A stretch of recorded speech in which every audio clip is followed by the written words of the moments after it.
Live from Polson Stadium on the campus of Georgia Southern University, welcome to University of Maine Black Bear football. Next, it's an NCAA Championship Division I AA quarterfinal playoff game as the Eagles of Georgia Southern take on the Black Bears of the University of Maine. A lot of destiny. 37 playoff wins by this school, the most in 1AA playoff history. And for these Eagles, that has meant, as you can see on the flagpole next to me, 6 national championships. 28-1 the Eagles are on their home field here at Polson Stadium, almost unbeatable. And in the last 6 years, they have never been knocked out of the top 25 in the national rankings. All that is going to mean a tough task for UMaine, says Coach Jack Cosgrove. Absolutely does, no question. Just because if you were to equate this to 1A, it's like you're going up against Miami. You know, a team that's always associated with the upper echelon, the top teams, and they got the 6 titles, they got the home field, you know, 28-1 edge deal. They got everything that you think about at this level, 1AA, as it relates to success. And you know, there's no question that that helps them in everything they do. You know, it helps them recruit. It helps them play the game on Saturday. It helps them manage the game on Saturday. That confidence that even if we're behind, we're going to come back. We're just starting on those things. You know, you're starting to see that, but they've been doing this since 1985. And so they got a little bit of a leg up on us. And so there's an awful lot to go up against today for these Black Bears. And calling the game today for all of you back in Maine is George Hale and former UMaine football coach Walter Abbott. Guys? Thank you very much, and good afternoon across the state of Maine. Coach Abbott, there's 2 quarterbacks out there with just 2 different roles. One guy's a speed guy. The other guy is a backup quarterback who's on a different mission here today. So take a look at it for me and tell me the roles of these 2 different quarterbacks and what we can expect out of them today. Well, the big thing, George, is Georgia Southern is number 1. They're number 1 in offense, rushing offense. And you can see 10 on your screen. Chaz Williams, he is averaging over 100 yards a game, and he's going to direct a speed offense with him running at the quarterback. On Maine, number 15, John Mesvoir is starting his third game, his second playoff game, and he's never taken a snap up until these 2 games. He's big, he's strong, but his main thing is use his offensive line, don't play out of his game, keep in control, and keep it tight. Well, you know, Coach, out here on the field today, they're going to be on grass, but there's not a lot of grass on this field. It's mostly very short. It's a speed track, and that's exactly what Georgia Southern likes. They move the ball, and the other side of the issue is going to be a little crown on the field. So we're going to see whether or not Maine can adjust to this condition out here today. All right, we'll be back here at the wonderful facility here in Statesboro, Georgia, in just a moment.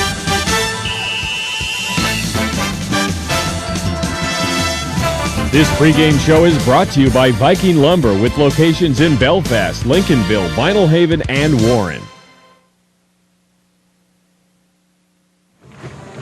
Well, this is deja vu all over again for me. I was here in 1987 when Georgia Southern beat Maine 31-28 in overtime.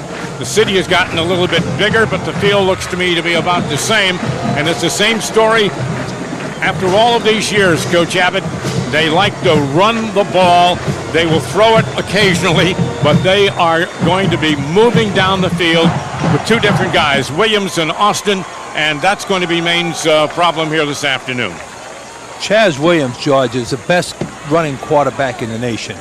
Also, Georgia Southern has the best rushing record of any team in 1AA or 1A in the nation. They average almost 400 yards a game.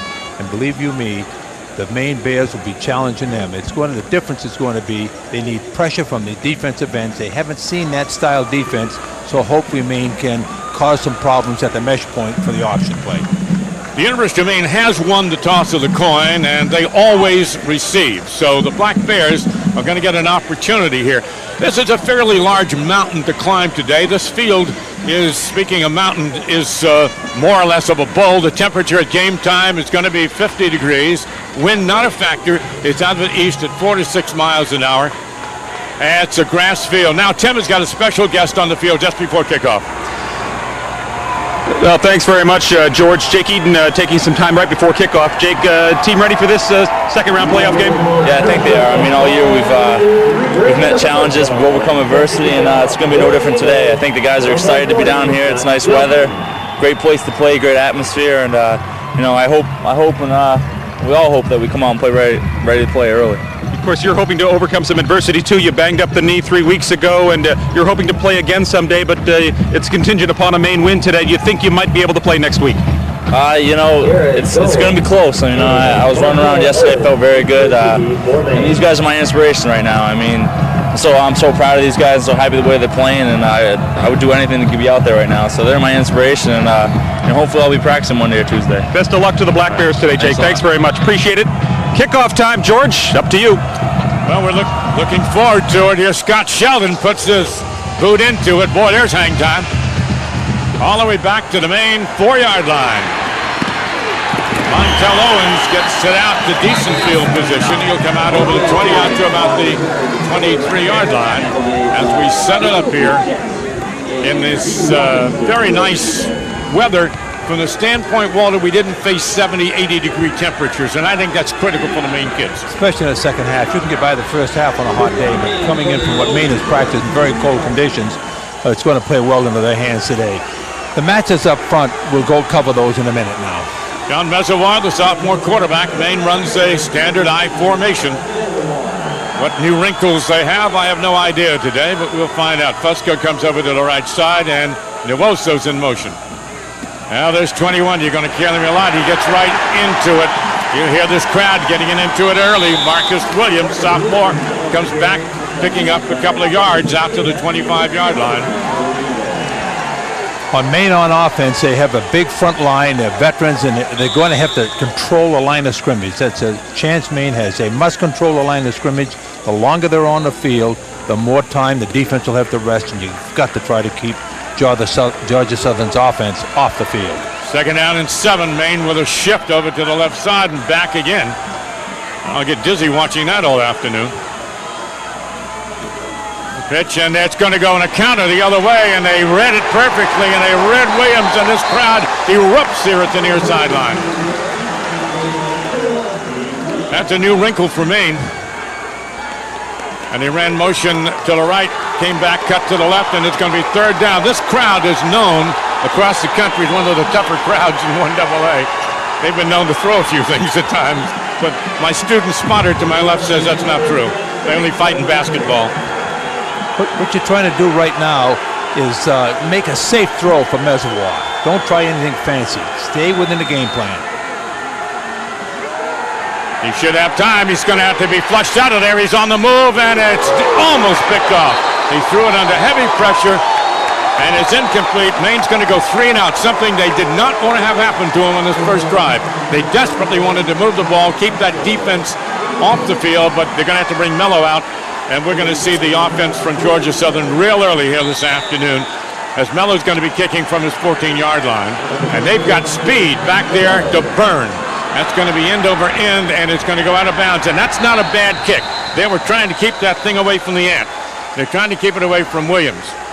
Anthony Williams is a kid that can fly down the field. Now, Walt, quickly, when we get on the offense here, you're going to see what we're going to refer to as double slot. We're going to see a spread formation. Basically, wing T fans in Maine will recognize a double wing. It's a double wing, and for the Maine fans, it's exactly the same offense that Rhode Island showed when they played at Maine. However, it's run at a different level. The quarterback is a very skilled athlete with it, and you're going to follow him. Follow the quarterback. That's going to lead you right to all the action. They run on the toss out to the right side, and they like to speed it. There's Myers going right side, midfield. Now, we expected Austin right away. They throw a little wrinkle. They're going to come to Mark Myers, who's a slot over the right side. The thing that's happening, George, every time, this is a stat that's unbelievable. Every time one of the wingbacks touches the ball, they average over 12 yards per carry. And that's the top 4 running backs in the wing position. We're at midfield. 1st down for the Eagles. They've won a bunch of championships, 6 national titles. Toss coming the other way this time, and look out for that. Don't let him cut on you. That's what he does best. He cut back up inside. There's Austin. Cutting back inside, gets to the 36-yard line, and they're instantly moving this ball down the field on the Bears. What they've gone away a little bit from the option right now, and they're just doing the toss plays to read what the defense is going to show. You're going to get a picture of just going to turn, toss the ball out, little quick pitch to the outside, and that takes the quarterback action out. Very athletic. Here's Derek. Now Derek Owens splits out to the near sideline. Occasionally they'll throw him the ball. Now the quarterback keeps it. He goes inside hard. There's Williams inside the 30 to the 29. Now, if they get down to the red zone quickly with Chaz Williams, you'll see him 95% of the time carrying the ball. He's just we call him the quarterback. He's really just another running back. He is the running back. He's their top rusher for the year. He's rushed for 1,300 yards, and every time he touches the ball, he's going to average 5.1 or more. They score a lot of points. They win by big margins, and they're off. And pitching late, it's on the ground. That's what Maine's hoping for. It kicked out of bounds, and Maine lost the break there. Maine is going to try to force him into quick decisions. If when they find in the films that they're throwing the ball on the ground, it's when they made quick decisions. Watch this. He gets tackled right by the ankle. He's going to make a quick decision now. Bad pitch. There it is. It was to Zareen Walden. And the ball goes out of bounds. Maine would have loved to have that ball stay in bounds, get the turnover. It's going to be third down for the Eagles. You know, it's almost confusing to us for a moment. You look down, you see blue and white uniforms against white and blue.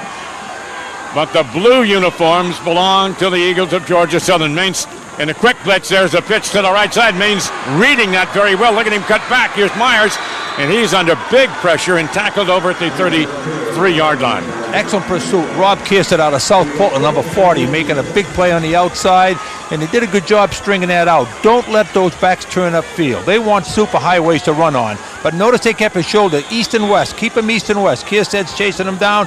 Then when he has to cut, everybody gangs up on him.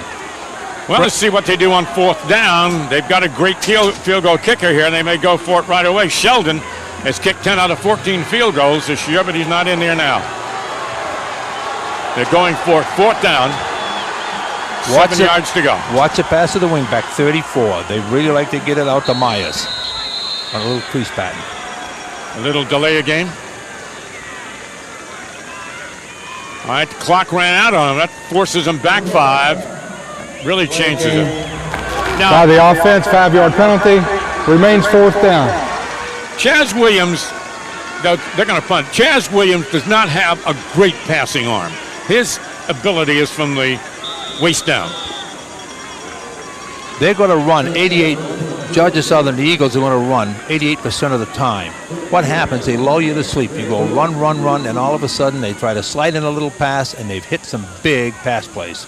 And Sheldon's got a 51-yarder this year. He's an excellent punter. He'll be standing at his own 49. Maine makes it honest. He kicks it inside the red zone a lot. They field it and knock it down at about the Maine 4-yard line. We're heading for the first break of our ball game. We're in Georgia and enjoying it.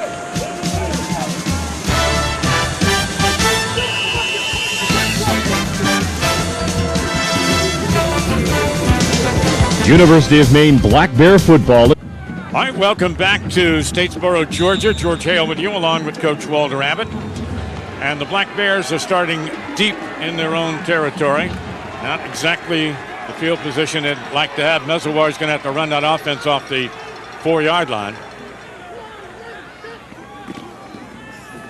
Here comes Marcus out over the 8, maybe 9-yard line. Marcus Williams, sophomore, out of Amherst, Massachusetts, 225-pounder. Had a great day at Appalachian State last week. There's not much of an offense you can run down here. You're really in a tight situation. Meswar wants to keep this ball in control, feed it to your running backs, use your big fullback, Gelsomino, and take advantage of the offensive line, especially in the middle where you have the two guards, big, powerful guards from Maine, Richardson out of Millinocket and LeConte out of South Portland. Some of those Maine kids out there that have come through the programs here in the state of Maine, it's great to see them in this. Here's a flare out to the near side. It's caught. And picked up and run down the sidelines. Is he down? It is intercepted, and it is at the Maine 10-yard line. It is no touchdown. Looks like to me that it was Pescara who caught it. He's one of the best defenders in 1AA in the nation, and Maine makes the first big mistake of the ball game. Here you're going to see the toss coming up. He catches the ball. It's just a fumble. That's all. Picked up the fumble and ran it in. He stepped out of line. You'll see him step on the line. And that's a big costly turnover for Maine. And Young makes a big block on it. Trying to get dragged for the extra yard. Waller was trying to drag for the extra yard and laid it on the ground. It's a bad time to have it happen. Maine breaks through. Austin is going to be the ball carrier. And that's what Maine's going to have to do defensively. 56, defensive right tackle for Maine. Dan Jocelyn came through, put some penetration in. That hurts the triple option. Well, you know, in all fairness to Mesovar, he did not take many snaps this year, and the University of Maine has lost a lot of offense when Eaton went out of there. And he's going to be really tested here this afternoon by this powerhouse team. Straight up the middle they go. And it looks like maybe Austin again up the chute. You know, it's easy to do play-by-play with this team because Chaz Williams is going to carry it, Austin's going to carry it. Sometimes they'll let Walden and Myers get in on the act, but not often. If they throw it, they're going to throw it to Derek Owens. He's the number one receiver for Georgia Southern, has only 11 catches for the whole year. Some guys get 11 in one game. How much are you betting on Williams getting the ball this time? Quarterback, keeping the ball. He does it all the time, and he's under pressure, and they sack him. Beautiful sack, and Cooper. Guess who it is? The All-American Cooper, right at him. There's Cooper's great strength for the Black Bears, number 4. A guy that could be a Sunday player someday, Stephen Cooper, Buchanan candidate, a senior out of Wareham, Massachusetts. Watch number 4. Breaking through. He's got a choice to take the gaps. Anytime there's a big gap in there, Cooper has a chance to come in and blitz, which he did there. They're going to force him into field goal. And that's going to come from the 18. It's long enough. It's a bullet. And it is wide. No good. And this kid doesn't miss very often, but Walden came in. And that is about his 5th miss of the year only. We'll be back right after these messages.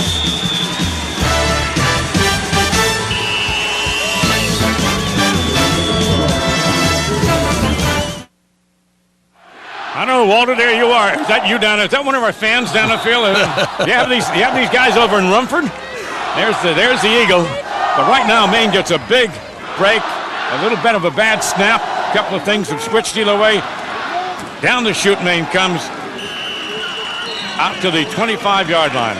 You notice that Maine took a lot wider splits that time in the offensive line. They're going to try to spread that Eagle defense out and give the Bears a little bigger. They want a chance to claw up through the middle. 29, Moma carried the ball.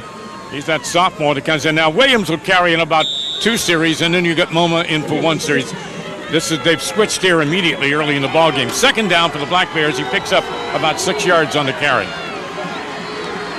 Maine's offensive line is big and they're mobile. They're a good offensive line. You're going to see a lot of action out of them. Eagles linebackers are smaller. Play action.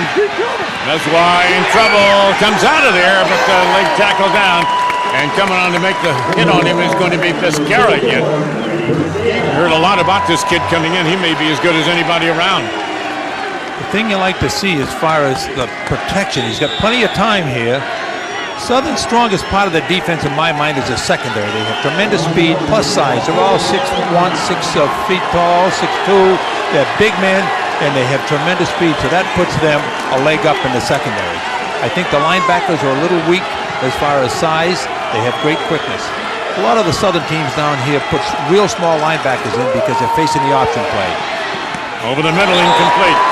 Broken up, coming quickly in for the Eagles is going to be Joe Scott. Joe Scott, the senior out of Fitzgerald, Georgia, and Maine's going to have to punt it right away. So, Mello, and again, they want to kick it away.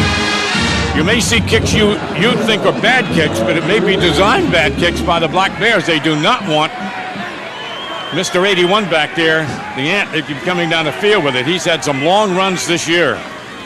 Anthony Williams. Well, they're kicking at him this time toward the sideline, toward the boundary. It bounces toward him. He'll pick it up and come flying. Gets a good block. Trying to get outside. Maine with good pursuit. Nice leg tackle brings him down as he came over to the near sideline. Oni Momar, tailback for Maine, making a big play. Great effort on Momar's part. We're coming back. Stay tuned.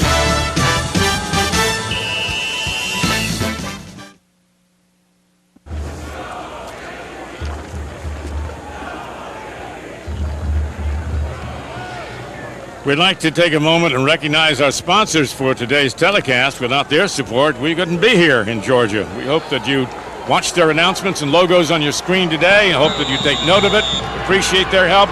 We urge that you tell them all about it and help them out too. And Maine breaking into the open, and a good run. Austin breaking into the open with blue uniform out over the 39 to the 40-yard line. There is Jermaine Austin, the fullback. And he will carry the ball 60% of the time, probably. There's Coach Seawick from Georgia Southern. He played at Virginia, offensive guard. They have a lot of offensive guards on the staff down here. They need that block and a run to veer. Number 6 again coming up through there, Jermaine Austin. And Cooper jumps over the top of the pile, number 4. His vertical leap is higher than anyone that's ever played at the University of Maine before and higher than most teams in the nation. He's 40.5-inch vertical leap. And for a 235-pounder, that's a great leap. He jumped over the line, made the tackle from behind. All right, we're up to second down, 6 yards. Maine will give them distance. What they don't want to give them today is the big one. They do not want to give them that long 75, 80-yard run, and they've had a whole bunch of them. Little play action. He's going to go upstairs, and he's got a speed demon going down there, and look out! A great catch by Derek Owens. That's only his 12th catch of the year, but it's the big play. That's not what Maine really expected, by the way. They don't do it a lot. Maine defender Devon Goree was with him, but it was a height advantage on this one, and this is typical of what they do. They fake play action and then just lay it out. Not a great pass, just enough up, run under it. Goree's right there, try to get a hand in and shake it out, couldn't do it. Quickly down to the Maine 16-yard line. They lull you to sleep with the option play and then hit you deep. Chaz Williams against the blitz. For our viewers in Eastern Central and Northern Maine, our next Black Bear TV game will be men's ice hockey, January 10th. The Black Bears host the Northeastern Huskies. The game will be shown on WABI TV in the Vanguard area, WAGM TV in Presque Isle. Flag is down. Holding penalty against the Eagles. It's a big break for the Black Bears. By the way, mentioning hockey a minute ago, big win by the Maine hockey program over BC last night. Georgia holding in defending by the offense, 10-yard penalty from the previous spot. Replay first down. In defending the option, everybody needs an assignment. There's 3 people you have to stop. Number 1 is the fullback. The ball goes to the fullback first. Number 2 is the quarterback. Number 3 is the pitch. So your inside people are going to handle the fullback, and then your linebacker, outside cornerback will take the pitch and the quarterback respectively, unless they've got it mixed up on a stunt, and then the quarterback will be assigned to somebody else. Comes Chaz Williams on his own number off that counter. Maine is getting great gang tackling, and they run the counter option and all these things. You can't hurry into your pursuit because they run so much counter option. Villanova leading Fordham 10-0 at the half in the A-10 kind of all showdown here. Well, Fordham a little outside the A-10, but Villanova from the A-10 hosting today. Fordham beat Northeastern last week, all trying to advance to the semifinals. Second down, it's going to be about 17 yards to go. They've got to go down to about the 6-yard line. Coming out in their double slot formation, Chaz on the deep pitch. Look out for the corner, look out all the way. Touchdown! And there is Zreem Walden. You cannot give him the corner. If you do, you're going to be burned. And Zreem Walden takes a nice little dash for pay dirt. Remember, every time the wingback touches the ball, they've averaged over 12 yards. That was typical. They roll you with the option, and then they've just got a few other plays in. When it's a pitch out wide, you've got to turn it up and shut him down. Here he is. He gets the outside. Once they turn the corner and they're running up the highway, it's over. Scott Sheldon on to do the extra point kicking. Missed the field goal. He's up long and good this time, and it's 7-0 the Eagles. The Eagles have won 27 of their last 31 games, 62 of their last 71, and 15 of their last 18 playoffs. They win about 90% of the time on this field, so when you come to Georgia, you don't want to let them get too far ahead of you. Maine has fallen behind here, 7-0 with 4:28 to go in this first quarter of action. In this natural bowl field, there are people sitting around the bowl up on the, they sell, I guess, some seats up there, or grass seats. They're expecting about 10,000 in here today. It's a very nice facility. They've got a lot of Maine connections. A lot of Maine people are here today. That was 5 plays, 71 yards, 2 minutes and 17 seconds on the drive. Did not take long. And here it is, just a basic pitch outside. And again, they drive off. They get a good block down the field, and the corners have to come up. You must pursue the inside. And this is where their speed's going to pay off.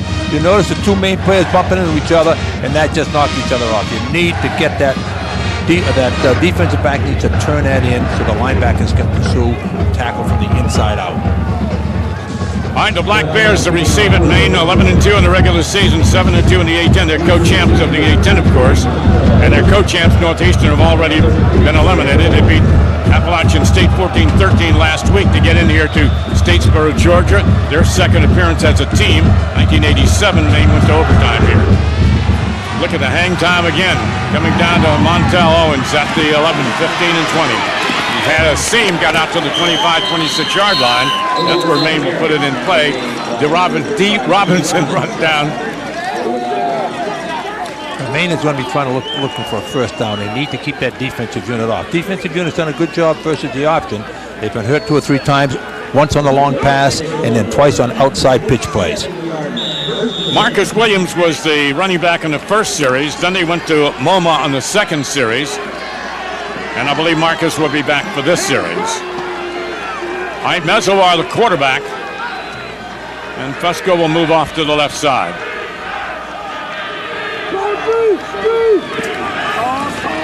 It's Marcus Williams running for daylight on the toss. He comes back up over the 30, 33-yard line.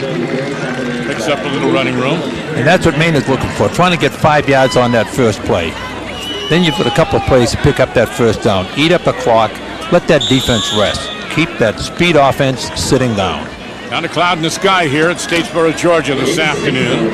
Team stayed in Savannah last night, which is a lovely city, about 40 miles over here. Maine is a 250-pound fullback, 85, John Gelsomino. He's a great lead blocker for what we need. Play action, steps back up. He's got a man there. He's got him completed at about the 39-yard line. That's going to be Piera over at the left sideline. Now, one thing about Mesoir, early on, he completed his passes, Walter, but he had a drop and he had the fumble. So you really can't blame John Mesoir. He's been very accurate with the ball. He's thrown it right on the letters, right on the numbers, right there again, well delivered. Receivers, when you catch the ball, cover it. They're going to be on you. You're going to get hit immediately, so cover the ball. Freshman McMahon will come out to the near sideline. He'll be working with Waller. And it's going to go Marcus outside, and they chase him pretty good toward the 40-yard line inside, maybe to about the 41-yard line. Derek Butler, the linebacker from South Carolina, came over and grabbed him. So the Black Bears have a third down coming.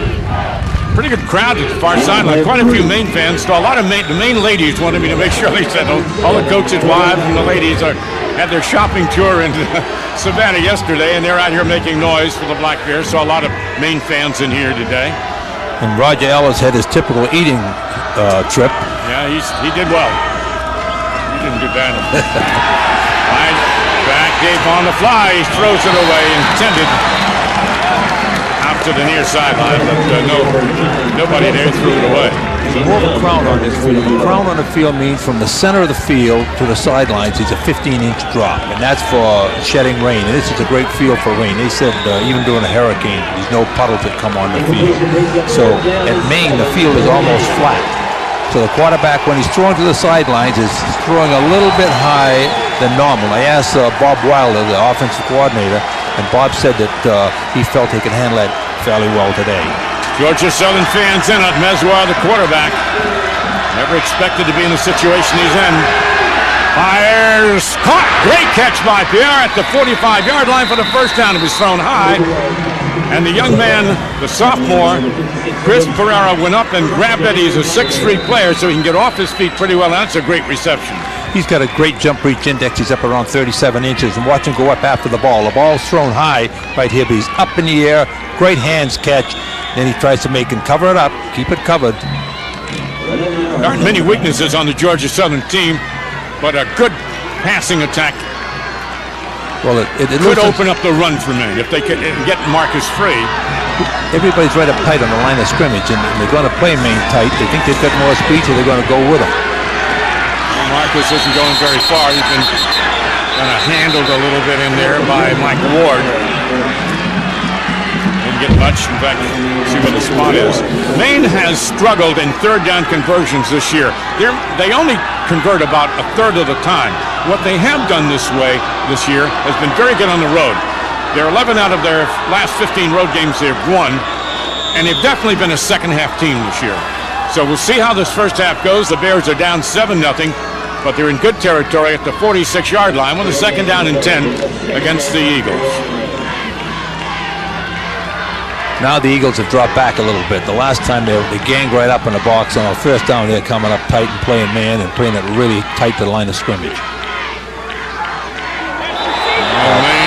It was a real miscommunication. And Meswar was trying to pull out of there quick. The linemen were trying to move. Everybody was trying to do something. That's going to make it 2nd and 15. By the offense, 5-yard penalty, remains second down.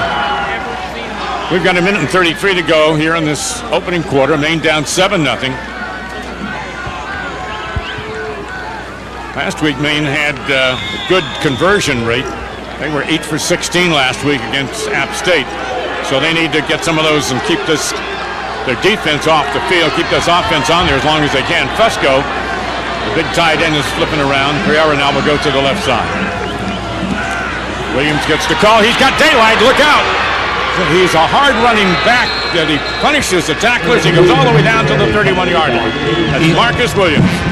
He's a great young back. He's 228 pounds. He carries the load with him, and that's what Maine wants to do. They want to physically, they want to get the Beefaloes up front going after those Gazelles on defense. That's what you're trying to match up.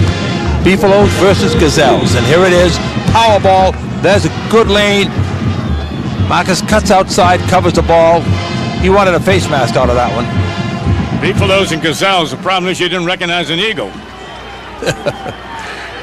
Williams, 7 carries, 35 yards so far here in the ball game for the Black Bears. And the first down. Now some play action. Meswar looking, and he got hit as he came down. Hit hard. Coming on board is Derek Butler again, the linebacker from Orangeburg, South Carolina. And he was coming forward, and his arm took a pretty good shot.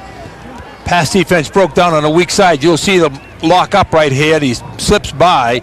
And just as Meswar is getting ready to deliver on a post pattern that was open, he got nailed from the blind side. Quarterbacks need to be protected on the backside. They're not looking that way. They're not checking that way. They're focusing on the receiver in the middle. Amazingly, this is only the third time that Maine has appeared on grass this year. Because, of course, with that new field at Maine of a couple of years ago. They were blitzing on Williams, and he got away from the first tackler, but not the rest of them. There's a horde coming through. Michael Ward, who is, I'm calling his name frequently, came in and nailed him right around the knees. And they tackle low. They tackle hard. And the loss on the play for the Black Bears, that ball's going to be spotted at the 35-yard line. They're not a big blitzing team. The Eagles do not do a lot of blitzing, but when they do, they've got real good speed to bring it with. Notice how they broke off the route, forced him into the outside, and went right into traffic. Another young quarterback got himself that third down conversion problem I was talking about, where Maine has not been greatly successful this year. He's going deep. He's going long. Pass interference, and I don't know if it's going to. I don't know which way it's going to go. I think it may go against Maine. McMahon was shoving back. McMahon catches it for the touchdown, but the flags are out. We knew one was coming down. That question whether it's offense or defense. McMahon into the end zone with it. We'll take a look on the instant replay. That was Stokes, Deion Stokes with him, and we haven't. By the defense. By the defense. There's the touchdown. Touchdown. We knew the contact occurred, but you got to wait for the call, and we'll see it on the replay. Here it is, a nice ball up high, let the receiver run under it. McMahon, number 5, going out, just running under it. That was a contact right there. Big catch. Falling down. Stokes hit him first, and he was just defending himself, and here's the extra point try to have it all tied up by Mike Mello. That ball is up. And good. And the Black Bears have tied this ball game up here in Statesboro, Georgia, 7-7. And you got to say to Meswar, Young man, you've come a long way in a short period of time. And he's got this ball game tied up in the postseason, 7-7 here in Statesboro.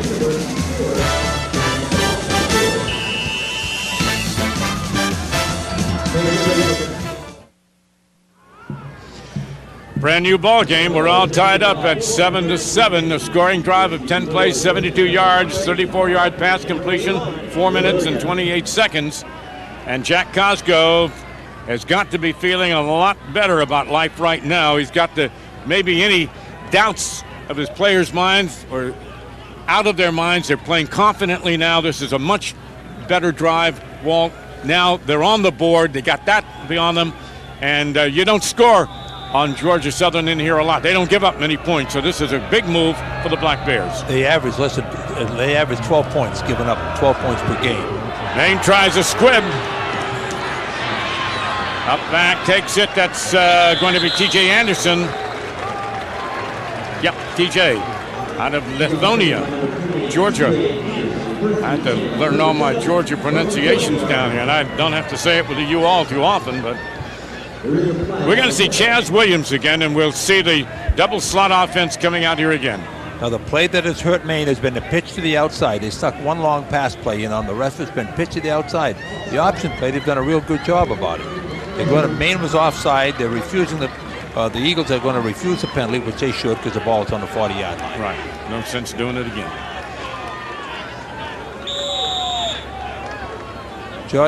Georgia Southern this year has had 150 touches coming in, means 150 drives they've had. Only 23 of them have been 3 plays and out. That's amazing. Powerful offense. Number 1 in the nation rush in 1A and 1AA. Crossing Atkin on the near sideline to Myers. Maine staying with it pretty well, stretched that out. Gave him a yard or two. A lot of good Bear tackling on it. Coming up quickly was Cusano. Oh boy, I don't like what I just saw there. Number 11.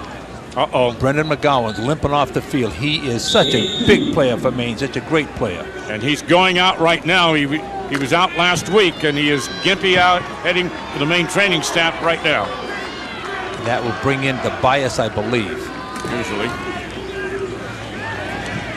There's Chaz Williams with it again. We'll see who's subbing in. Chaz Williams out over the 45 to about the 46, 47-yard line. First quarter action all done, tied 7-7 into the second period.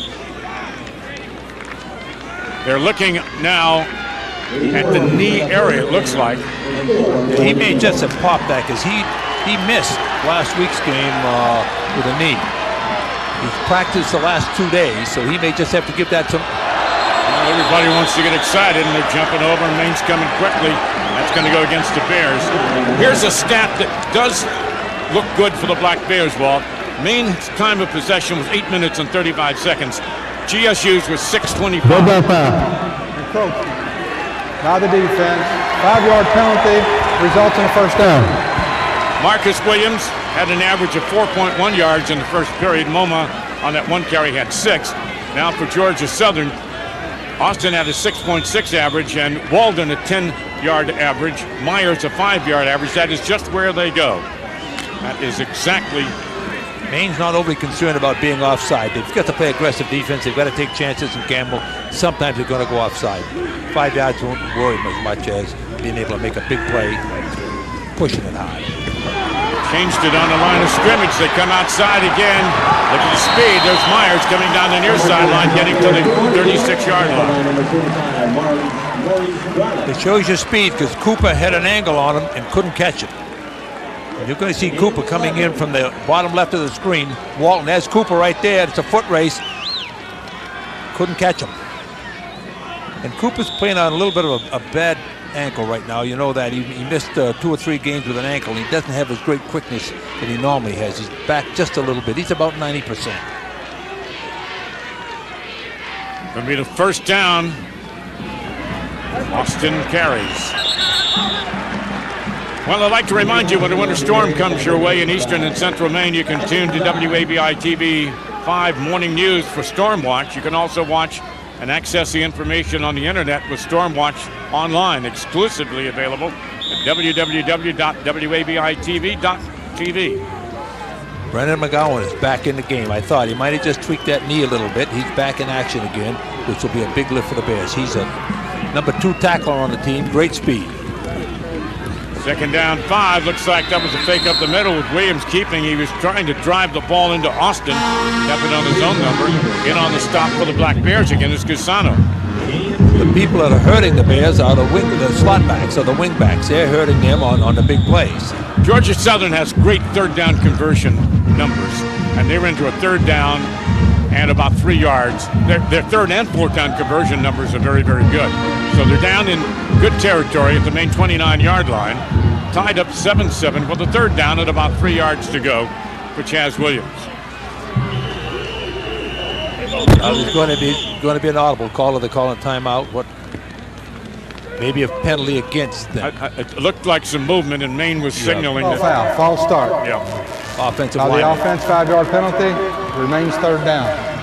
So that balances itself off. With Maine jumping up there, faking the blitz or faking the real rapid charge, they're going to draw some offside movement, and that's what happened. So Cooper was offside one time. It neutralized it back to 5 yards the other way this time. Well, it certainly gives Chaz Williams a little bit different look now, but they gallop.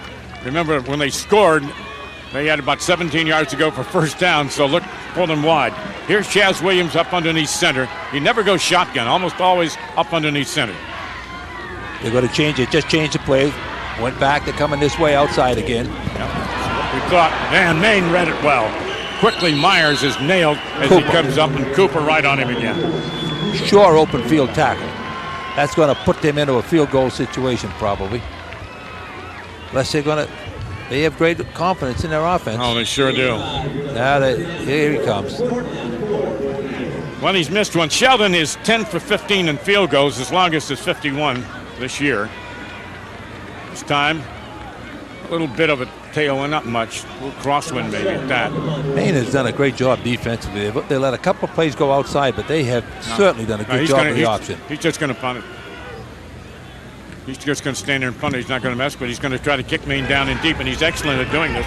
Maine's fair catching it down around the 10-yard line. That's Jared Gomes. All right, 10:41 to go here in the first half. The Bears have tied it up. It is 7-7. We're coming back. Stay tuned. I'd like to remind you, you're watching the NCAA Championship Division I AA football, the quarterfinal game. Maine and Georgia Southern, Channel 5 Bangor, Channel 8 Presque Isle, ABC 8 in Portland. Glad to have the statewide network going for you this afternoon. Back up on the pitch, right up the middle is going to come Marcus again. Marcus Williams out to about the 15-yard line. Maine went down 7-0 in case you missed the early going, and they came back and scored through the air, tying it up here at 7-7. Maine's trying to do is just control that ball with a big running up front. The tackles, Hammond, number 74, and Lena, number 73. They're big men in there. They're trying to control the smaller defensive linemen. They're quick defensive linemen, but Maine's line is quick, so it's a matter of controlling the front. You're not going to bust many big ones, but if they can just grind out first down, that's what they want is 2nd and 5. Give them 5 on one play, that's what they want.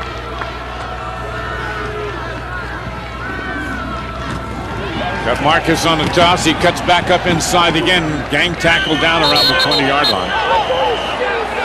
Oh, they're all over him. Somewhere down at the bottom of that is Marcus Williams. We're going to enjoy him for a couple of more years. And they recruited him where they would love to recruit him. Coming into the game, George, he had almost 1,300 yards, and that's big. They stole him out of Amherst, Massachusetts. His mother's a dean at Amherst. Amherst College, UMass. Didn't miss him, he just came to Maine. Well, Maine just out-recruited him. They're going to have to measure here to see if it's a first down. It's at the 22-yard line. Again, for those of you who wondered about the weather coming down, Maine got a break here when there's it's a first down, kind of a cold snap. For these people, they were complaining because it was under 60. With a slight breeze blowing. But that is really what Maine wanted. They did not want to come into a 75, 80 degree situation, having been inside Fieldhouse all week because they couldn't go outside. So this is going to help, especially if that defense is out there a long period of time. It was in the 50s, and it is, and it's forecast to go to 58 here today in the Savannah, Statesboro area. Play action. He's going deep again, and it's McMahon again. There was still more collision down here, and they ruled it uncatchable. Aaron Whitaker giving him one-on-one coverage, and they rule that collision as incidental, uncatchable ball. Waldo, you can give an opinion if you want. Oh, I'll tell you, these fans know their football. There's a long ball out, and then they had a little collision down there, but it's incidental contact, George. That's all that is. Don't worry about it. Broken leg is incidental? Right. That's way overthrown. Couldn't catch a ball. Next time you fall off the ladder, I'm going to remind you. All right, Maine right now has got a 2nd down and 10. They'll go trips to the right side. Come back with the motion. And it was all to set up markers, and they're all over him. They're reading him. Much like Maine knows that their quarterback's going to carry it a lot of the time, they know that Marcus is coming a lot, and they've got 2 or 3 guys assigned to Williams every time he's got the ball. We're not fooling him at all doing that. And what Williams tried to do that time was bounce outside, which was a good move. He put the bounce outside. He made a big effort on it, and they had big pursuit from the Eagles on the backside. Harrison came in and made the hit. Here's that 3rd down conversion problem again. The Black Bears need to pick one up here. Timeout. And Maine is going to call some time. I think it'll get a good play in here and see if they can get it. All right. Here in Georgia, we're enjoying the sunshine and enjoying a football game. 7-7 tie. Back in a moment.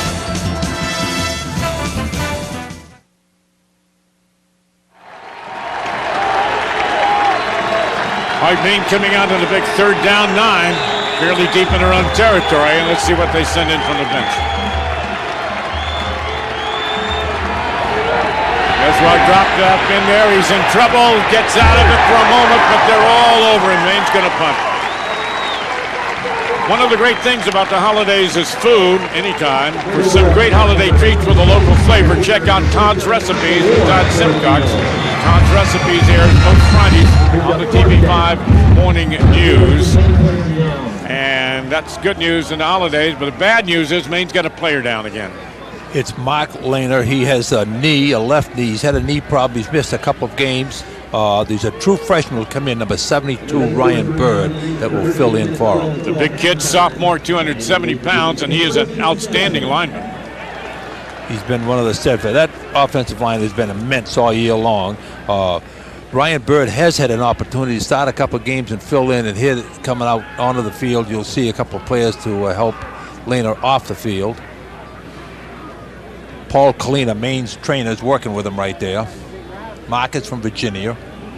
He's in pain. You can see that expression on his face. Those knees hurt. And he's had, there's Mark Watson, number 64, helping him off. And 71, Billy Roca Portland with him. But Leonard's going to walk off on his own, which is great. That's great news. Maybe he can get some tape and come back. Mello is going to punt it. All right, we'll take a look here at how he gets. You look at the upper right-hand corner, lower right, you'll see his knee folding right there. Somebody rolled up on the, so typical, rolled up on the back of the knee. Right. Mello kicking for Maine. His average is 36.4. His longest kick this year has been 58 yards. And he needs to kick it deep as he can, because waiting back there is a tough customer. And he's chasing that ball toward the sidelines. It's picked up over by Williams and immediately brought down. Trey Arrington, number 36. Played for former Jamal Williamson, a great player at Maine, from East Orange, New Jersey.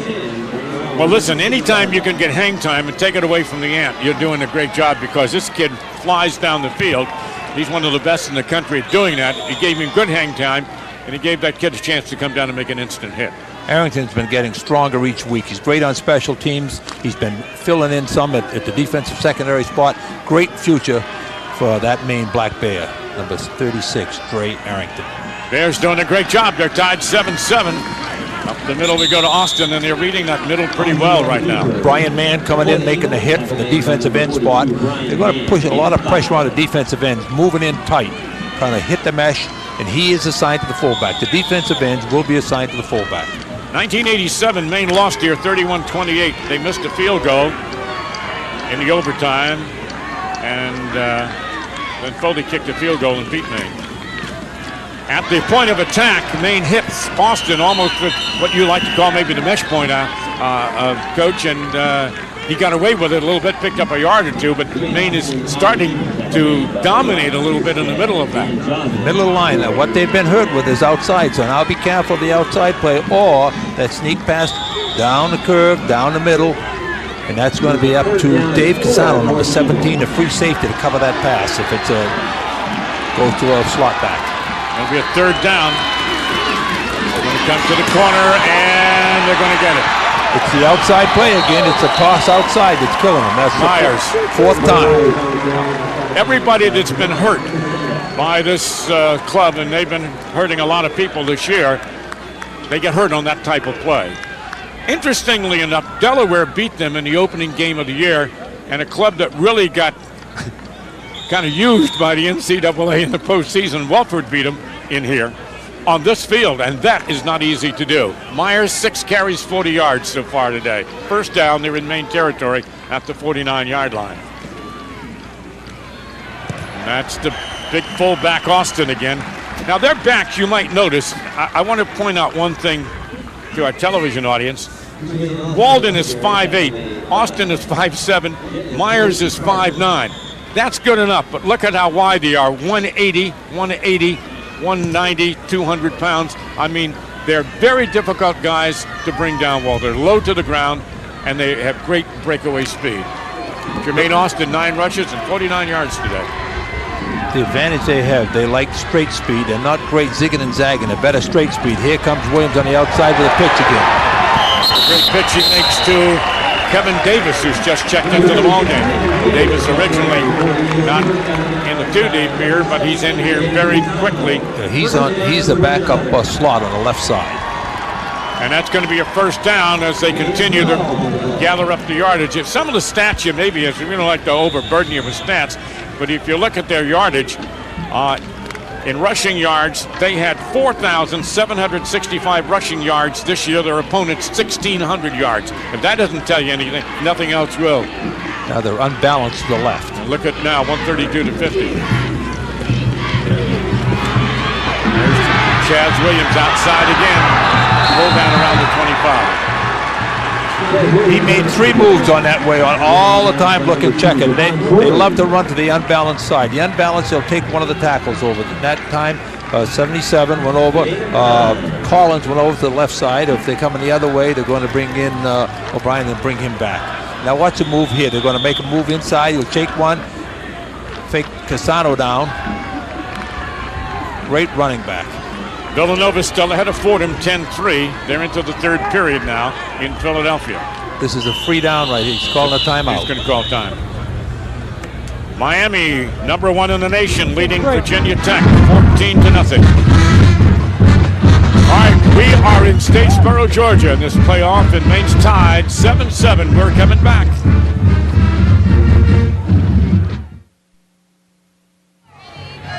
Georgia Southern runs a double slot offense, double wing offense, and their slot backs, Myers, Davis, Weldon, are killing Maine. 9 carries, 72 yards, and 1 touchdown.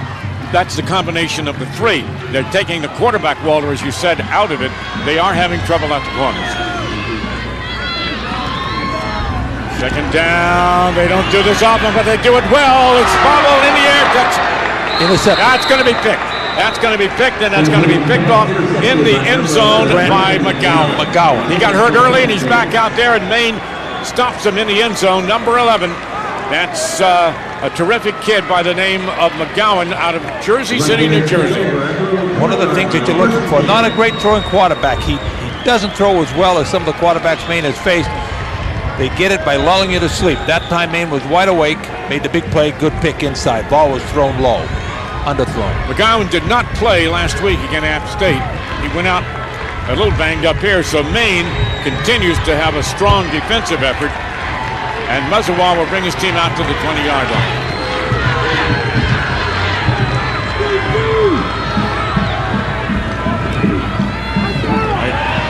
They're going to change up again, and Moma's back in there, cutting back up toward the 25-yard line. Now, Williams will get a rest on this series, and only Moma, the sophomore, will be in there.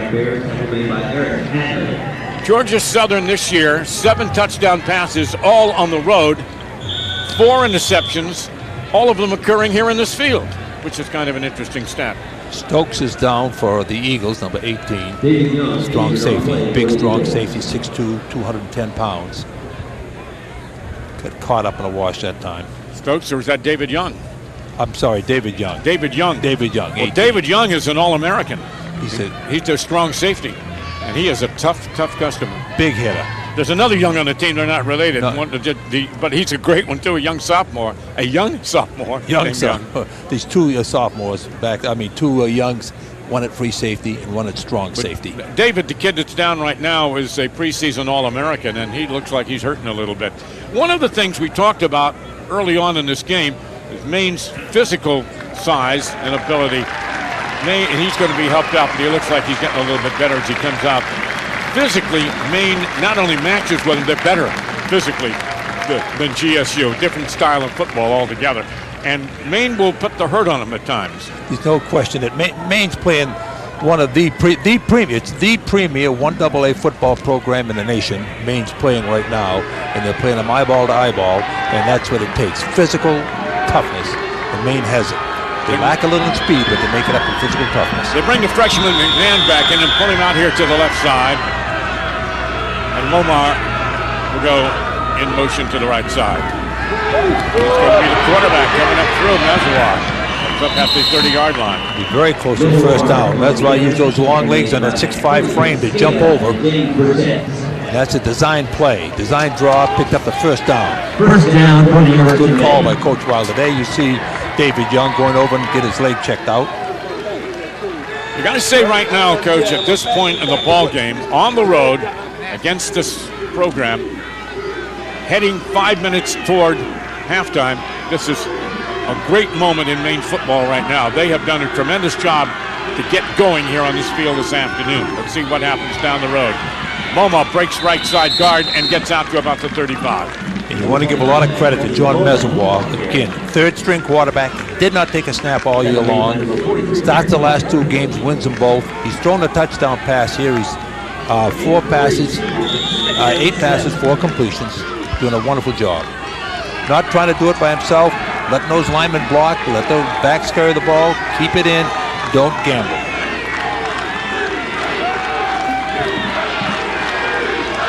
Moma's a tough runner. He gets a lot of leg action. He's pounding. He's a 227-pounder. Real great agility and balance. Second down. As a walk going down sideline, it's in and out, broken up. The far sideline. It was in and out of Pierre's hand. Looked like it got tipped at the last second. And coming on to make the tip was Derek Butler, the linebacker. Yeah, I think Butler slid his hand in there the way the ball flew out. Either that or it hit Pierre on the hip and fly out like that. Maine has gone 3rd down and 7 again. And he just gave him a little shoulder. Nice defensive move. Now it's 3rd down and 7. Big 3rd down play for the Bears. Again, you win football games on 3rd and 4th down conversions, and the Bears need one right now.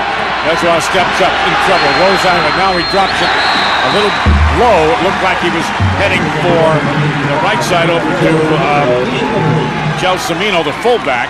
And if we see it again, it looked to me like it was thrown a little bit low. Yeah, it was thrown low and a little bit behind Jelly. Gelsomino was trying to make the catch. You'll see it. Delivered. He does a good job here. Chases out. Good protection up front. Gives him time, pressure. He's a little bit behind him, and behind him it's a hard ball. Once you're in the slide, it's impossible to reach back and make a play like that. Mello kicking from the 20-yard line. And good snap by Rob Brooks. well, now you get good hang time again. Back there is Williams. Fair catch. Yep, at the 20-yard line. Great kick by Mello. He's keeping him back. And Rob Brooks from Sydney, number 59 from Maine, had a beautiful snap. Get it back, good time, right on the hip where it should be. Navy leading Army 28-6 this afternoon, the second period. Villanova up on Fordham 10-3. Virginia Tech trailing Miami 14-0. Cincinnati beating up, they have now beaten East Carolina 42-26. That's earlier final. And Maine and Georgia Southern all tied here 7-7 this afternoon. Paulson Stadium, Glenn Bryant Field, Statesboro, Georgia. Hope you're enjoying it. Whistles are blowing long before the snap, so we'll see what's going on. It's going to be 5 yards against the Eagles. Well, the Black... Good by 5. Pumping fraction, false start. By the offense, 5-yard penalty, remains first down. One thing about Georgia Southern, the Eagles have more wins, that's 52 wins, than any NCAA team, 1A or 1AA in the country. In the past 4 years. In the past 4 years. They've averaged 14 games per year. And remember, this year it's been 11 games. That's what you allowed, so they've been in postseason so many times, they average 14 games per year. Since this stadium was built, they've won 281 games here. Great program. Pitch goes out to Austin. Austin's flying out of the 25 out to about the 26, 7-yard line. Picked up a lot of that penalty back. They're going to be in good shape here with 4 minutes to go, but a player is down. I believe it's Dodge, the defensive tackle from Maine, freshman, true freshman. So the hitting is hard on this field. You notice on TV that it's not very green. Well, the field is not very green. There's a very sandy soil here. They keep it very short. This is a speed track. And the brownishness is very typical of some southern fields. And Maine has the training crew coming out on the field right now with 4:12 to go here in the first half. And could be hopefully a wind knocked out of him type problem. It might be, yeah, it is. I believe it's. Although they're looking at his legs. I believe it's Dodge out of Berwick, Maine. True freshman. He's been a big asset. Outstanding game against Richmond. Has been big in the playoff. He's just been an outstanding force. Good quickness, good size, if that's who it is. Team flew in by charter yesterday. If you're wondering how they got down out of a Miami-based flight, they see a lot of Maine fans here on the flight. They brought a plane in from Miami and they got it into Bangor. It wouldn't start. It was pilot came on and said it's too cold and they had to bring out some auxiliary stuff. Had to jump start it. Walter went out to his car, found a couple of booster cables and wanted to jump start the jet. The pilot said, "We're based in Miami. We're not used to this." They're waiting for us at the Savannah airport. And Maine's team should be back at about 10 o'clock tonight on the charter. And I tell you, in the way you fly around the country today, what a way to go. Certainly made for an easy trip. John Rhodes drove all the way up from Westfield, Mass. to come down with us. Manchwheel, a lot of the loyal fans on that plane, and a lot of the players' families came down, either drove down. It's a tremendous crew here. You know, it was a great memory lane. I met a lot of guys I hadn't seen in a long period of time. They talked about the old days, and of course, we saw Mr. Swinson last night. Matt Swinson, big number 88. He's a middle school teacher in Long Island. I wouldn't argue with that man. He is still very, very big. You remember some names I'll throw at you here while we're waiting. Sergio Hebra. Well, back in 1987, he caught a 23-yard pass from a guy named Mike Buck. Maine came in here with a quarterback who ended up in the National Football League. They lost the game, but Maine led that game 28-10 at halftime. They're going to have to help him off as he goes out. The crowd responds very nice. We had a kicker by Boyerstedt that year too. Nice kid. But right now, here's the injury. That's one of the things you want to look for.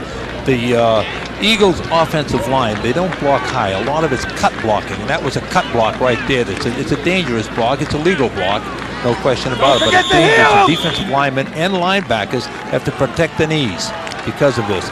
George, another thing. I remember when we first put the AstroTurf in at Maine, people said about injuries. We've had more injuries today here than we've had in 3 years on the Maine AstroTurf. There's a late pitch coming out to the outside again. Boy, they run that well. That's Walden. Defensive corner is getting driven back on this. They need to come up. Goree has to come up and make the hit on this. Again, they run a wide open running attack. They run the ball 88% of the time, although they have thrown the ball in the air deep a couple times here today. And that's their bread and butter out of the double slot formation or the double wing formation. That sets them up, and they're not cutting. They're running straight forward down the boundary line when they get over there. They're driving the corner off by releasing the wing back down the field. Here it comes the other way. Same Notice play. the same play. Austin again. They gallop to the 46-yard line. Another first down. They're just chewing it up now outside, and Maine's going to have to be more aggressive with the corners, bringing them in. Corners are going to be focusing if they read pass or run. That's what's holding them out of there.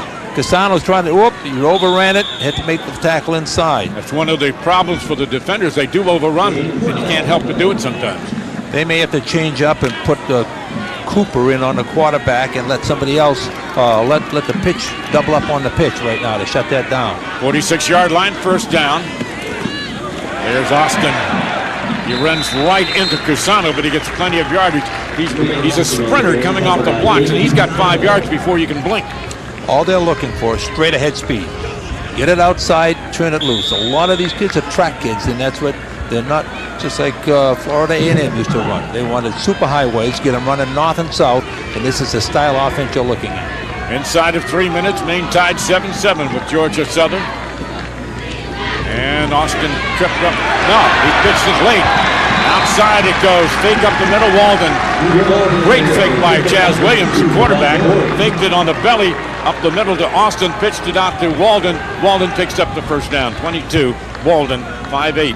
This little guy, 176 pounds. There's the pitch. It's a long pitch out there. That's about an 8 to 10 yard pitch. Gary comes up and makes the hit, but not after they've made another first down. And they have plenty of time with 2:35 to go. They're driving down inside the 30-yard line now. Maine needs to force a fumble or throw them for a loss because they're going to get it over and over again the same. Austin with great leg drive. Inside the 30. Austin is a great performer. He's 5'7", 200 pounds. This kid is a redshirt freshman. The player of the year for the Southern Conference is the offensive center, Clark, so you want to keep an eye on him, 74. The defensive player of the year for the A-10 Conference is number 4, Cooper from Maine, so you have 2 superstars playing. Austin averages 5.8 yards every time he touches the ball, and he's doing it right now. Countering a pitch outside to Walden. Look at him fly. Cuts back down to the 10-yard line. Maine is going to have to change that play up. They're going to have to send maybe either Curry out wide to take the pitch. They're going to have to do something to stop that pitch. He's going to take a real hesitation. There it is, and it's speed inside and the angle. Backs, defensive players have to take a little deeper angle, and we have to hit the corners coming up to make the hit. Get blocked. You notice number 2 getting shot down on the ground. Gary is down. He has to come up and make that play. 5 plays, 22 yards. 5 carries, 50 yards. I'll give you that stat again. I think that's right. 5 plays for him and 55 yards of offense. My man Rick is working his magic here for me up in the booth. David Young, who was hurt earlier for the Eagles, is walking up and down the sidelines, stretching his leg out, number 18. Second down, but they're down now to the Maine 6-yard line. Second down, 2 yards to go. Going to be a timeout for the Bears. The Bears need to call it off a little bit here and get ready as we're heading for halftime with 1 minute and 8 seconds to go. It's very, very difficult to keep them from getting yardage. The thing you want to do is keep them out of your end zone. And once they get in the red zone, they have a very, very high percentage rate, particularly by Chaz Williams, the quarterback, who carries it about 90% of the time. And the fans are in it here now. Maine had a big defensive stance in the first period when they fumbled down in here, and Georgia Southern picked the ball up down in tight inside the 10-yard line. They held them to a field goal attempt, which was no good. So they're saying here, pressure on them. All you have to do is stop them right here, force them to a field goal, and there'd be a big feather in the Maine Bears' hat if they can handle that. Georgia Southern is a school about the size of Maine. I think maybe a little bit bigger. I think around 13,000 here maybe. It's up to 15 now. Well, that is a little bit bigger than Maine. It's Maine up around 11, Paul? Yes. Big thing here, too, the recruiting area. Oh. Large percentage of players come within 50 miles of this school. Their homes are. So it's an easy recruit bringing them in here. And they have a lot of big football teams down here. But you notice they get the smaller backs that can just flat out fly. A lot of the big schools don't. They want a bigger back, and they pick up these number 2s. And the high school games draw 10 and 12, 14,000 people. They had a big one here last night. Here's the guy I told you about. He pitches late, though, and he gets Austin's in the end zone. What a play by Williams. Chaz Williams is going to take it on his own. Great athleticism. Went to his left side. Saw that he was not going to make it. Austin was coming down the left sideline, and he flipped the ball to him for the touchdown. His great play by Chaz Williams. Certainly a very athletic move. You'll see it here. Just follow the quarterback, number 10, down, and look at the length of the pitch. That's unbelievable. Now, Maine has to pick one of those off, take it the other way. That's what they're going to have to do, get that long pitch. Here it is. You look at the distance. There he starts up, draws the defense in, sets up the back, and there goes Austin in. Scott Sheldon up and good. So the Bears are going to be down 14-7 after holding Georgia Southern even here through the first half. 9 plays, 78 yards, 3 minutes and 21 seconds on the drive. Austin on a 7-yard run after a great move by Chaz Williams, the 5'10 sophomore. You're going to deal with Williams next year. You're going to deal with Austin next year. And they got a whole bunch of guys in reserve. You know, they've got a quarterback here by the name of Trey Hunter who could start for a lot of teams. But he was just beaten out by Williams. In fact, coming into the season, they didn't know which guy was going to be the guy they were going to run. And because of his great athleticism, which you saw in that play, Williams got the call. Remember, Maine's offensive unit on the field now. There's only one senior on that offensive unit for the Bears. So the Bears are very young. They only have 7 seniors. Joe Semino was the only with Eaton out of the lineup. And here's the play again. Watch the great move inside. There's the fake. Now jump pass. Almost picked off by Casada. Juan Casada, get his hand on that and take it the other way. That's what he was trying to do. He had a big paw up in the air, but he wouldn't quite come into it. But Austin was right there. And so the Bears are down 14-7 on a very exciting first half of this quarterfinal playoff here in Statesboro, Georgia this afternoon across our network of stations. And I hope that you'll hang in here because halftime will be coming up. Some stations will be seeing the halftime out of here. Some stations doing their own, but whatever, we're going to be here for that great halftime and then second half action. Maine coming back with it now. Montel still on his feet, back around the 15-yard line. Trying to run it hard. I believe he got it out to about the 18-yard line. That's Montel Owens. So the Bears have 56 seconds for John Mezawar to do a little magic here. But I tell you, I still maintain, even though they're down 14-7, if you look at Georgia Southern, they've been a great second quarter team. They scored 20 points last week against Bethune-Cookman here in the second period. So the Black Bears have held them down in the second period, outplayed them in spots, and are at worst probably going into the locker room no worse than 14-7. That's not bad when you're on the road. The thing Maine doesn't want to do here is reach. Stay into it. Don't get yourself in trouble and give up another easy one before halftime. That's smart. Hang on to the ball. That's it. Williams outside. Look at him go. He's being chased out of bounds. Now they can open it up. At about the 43-yard line. Now they can open it up a little bit more. Big run. Marcus Williams, the sophomore, answers and comes right back. Now Maine is up where they could get a little more room to operate. There's 49 seconds left on the clock. Williams really has excellent speed for a big man. Remember, he's weighing just under 230 pounds, packed on a 5'10 frame. Maine basketball at Clemson this afternoon.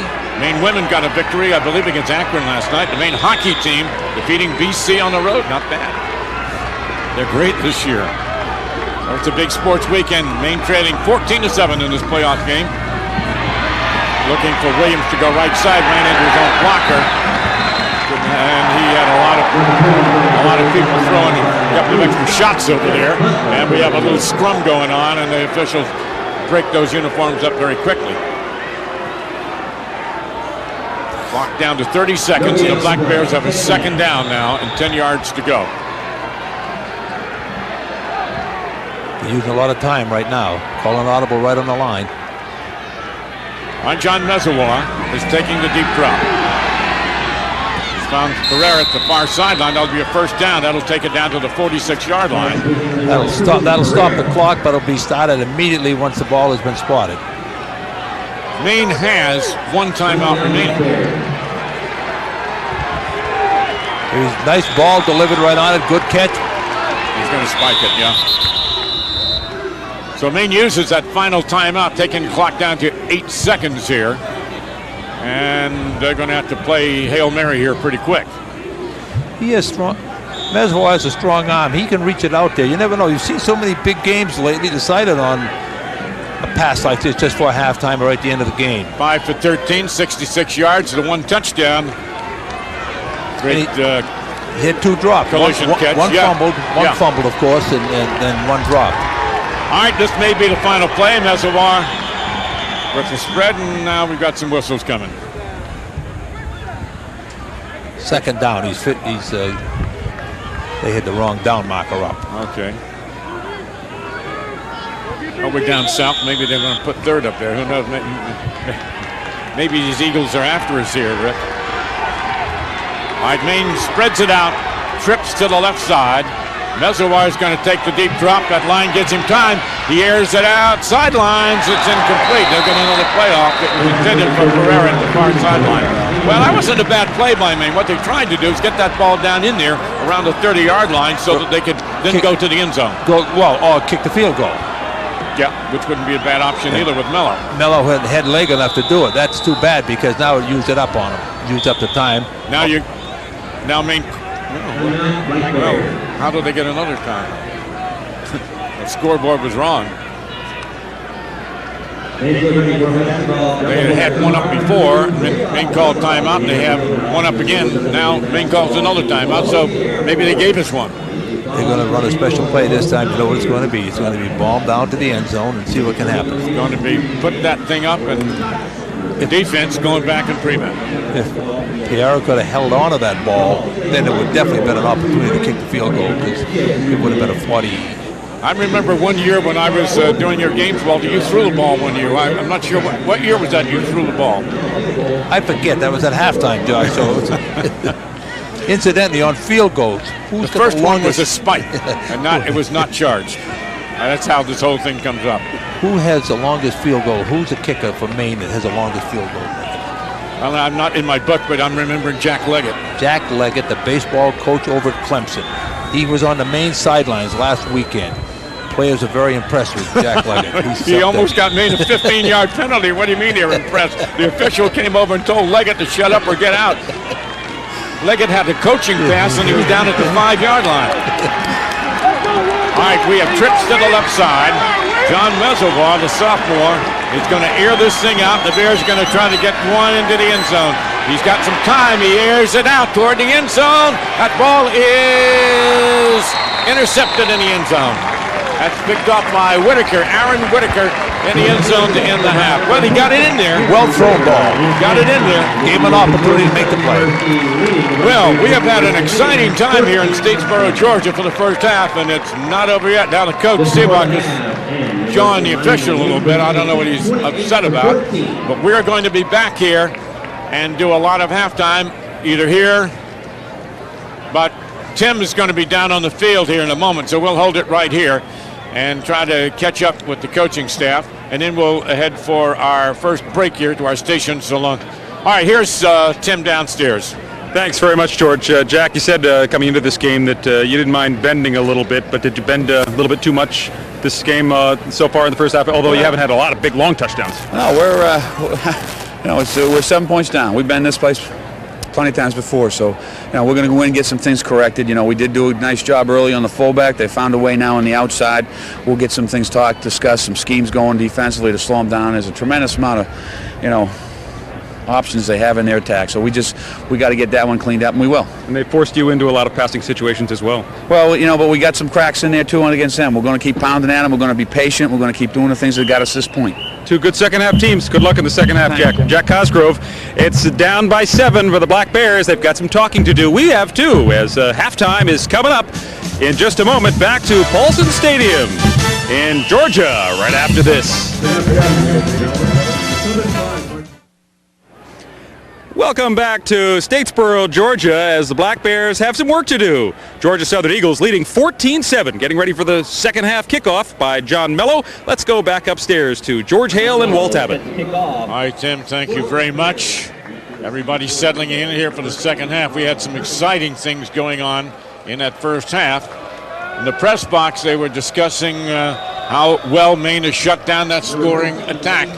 We got the kickoff coming, though, right now, so we're not going to get those highlights in. Let's go for the kickoff. A booming kickoff by Mello that's going to sail all the way into the end zone, be downed in the end zone.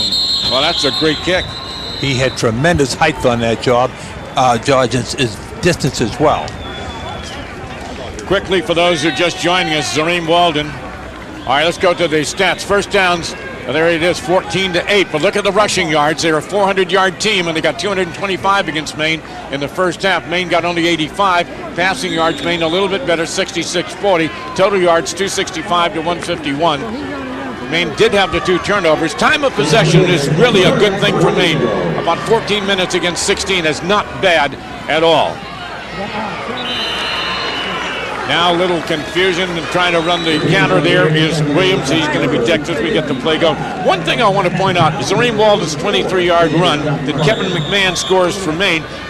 Some Maine fans are questioning whether Jermaine Austin on the 7-yard run might have gotten a forward lateral. What do you think, Walter? Well, I'd have to see it. It was close, and again, we're going to have to take a look at it later on the film. But right now, Maine has got to get it fired up here, and the change is going to be that they're going to try to shut down Austin quickly and take away the outside. Coach Cosgrove and his staff, especially the defensive staff, went in at halftime, and they were getting hurt on the outside. That's the #1 stop they're going to have to make. They've changed up the defense. Will help you pick up what they've done in a minute. Well, they've just picked Williams up twice here. I'd like to welcome back the folks at ABC 8, WMTW, back with us here on the telecast. WHEM up north, having a wonderful time. Basketball season's underway. Everybody's excited.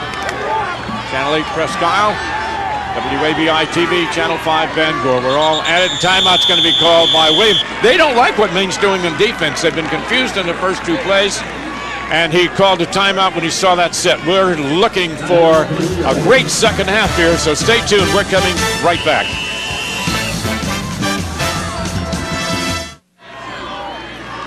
Well, normally you'd say a passing situation, 3rd and 10 at your own 20 in Georgia Southern's playbook, not necessarily, as they come out double slot. Looks like he may be changing it at the line. Now they kept it on the ground and they didn't get it. They went up the middle, Austin. He's not a great passer to begin with. He does air it out once in a while, and they just believe that they can beat you on the ground. So that's the reason I made the comment. I didn't really believe that they would throw. And the big thing is here, 3 and out. Very seldom, again, they very seldom go 3 and out. That was a great stand. They turned the quarterback around twice. They put quick pressure on him early on so that he couldn't get the pitch to the outside. Gomes to get the kick.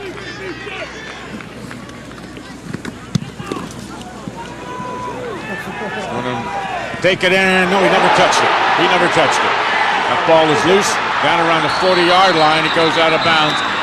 He pulled his hands back. That's a Maine ball. You hope he didn't touch it. I know he didn't touch it. And Maine's going to have the ball. It's a dangerous play what he did. See, the ball is going up into the wind, so it's going to go away from the receiver. The receiver was waiting there. Jared Gomes was waiting, and then the ball was drifting back away. It's a very difficult ball to catch. Smart play on Jared Gomes, junior defensive back. 14-7, Georgia Southern leading the Maine Black Bears. Maine has been a second half team this year, so let's see how it goes as they get their first possession now in this 3rd quarter. Marcus outside, gets a block. 15 sidelines, out of bounds at the 45. He's a tough customer. Picked up a first down for the Bears on their first possession of the 3rd period. Maine's strength has been, and they came last week from behind, you remember, at App State. Now they're on the downhill side. They're over the 50. They're on the downhill side, putting it in the end zone. Good interview by his mother and father at halftime. She's a dean down at the University of Massachusetts. Said he loved the Maine coaches, but he really fell in love with the Maine players and the university. Maine's margin of victory 27-14 this year. Georgia Southern's 36-13, so they're both able to put points up. Look at that rumble up the middle to the 39-yard line, and he's on fire now, Marcus Williams. It is good to see number 73 back on the field. Lehner, the big left tackle for Maine, 290-pounder. Maine's big across that front line. They're big and very athletic, and they're excellent condition. Will Bemis, the name of the strength coach, has done an outstanding job getting this team physically fit. Well, Maine felt they could handle them up front with their size. A great O-line that they've had all season long. in this first series of the third period, they are doing a pretty good job. Marcus Williams gets caught from behind. He didn't get the first down. Somebody penetrated very well. Looked like Mike Ward, the linebacker again. Very close to offside, too, for the Eagles. Yeah, they came into the neutral zone very quickly.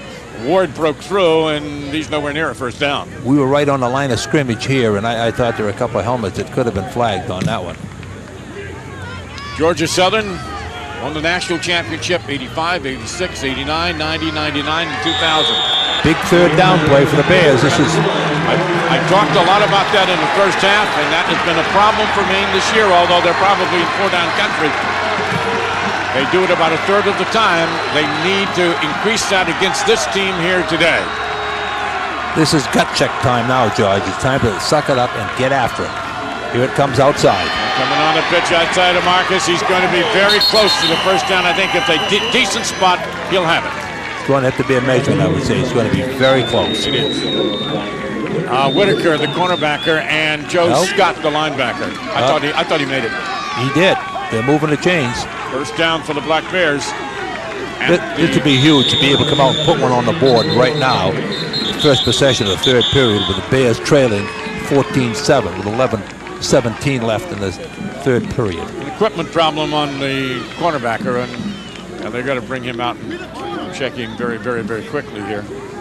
But Whitaker goes out. Yeah, that's Whitaker, the cornerbacker. All right. The key thing for the Bears right now is to keep that offense on the field. They're down 14-7, but moving the ball very effectively after forcing Georgia Southern 3 and out. There goes Donnie Fusco, number 86, the big tight end in motion, over on the other side. He's set, he's ready to go. Haven't called his name too much today. Oh, now the big breakthrough, that's Gelsomino. They run that big fullback up behind the O-line into the 33-yard line. Maine's playing smash mouth right now. They've got the big tight end in there. They had two big fullbacks in there. Ziskowski, he's leaving the field 46 right now, but he was in. Strongest man in the legs on the team, Mike Ziskowski.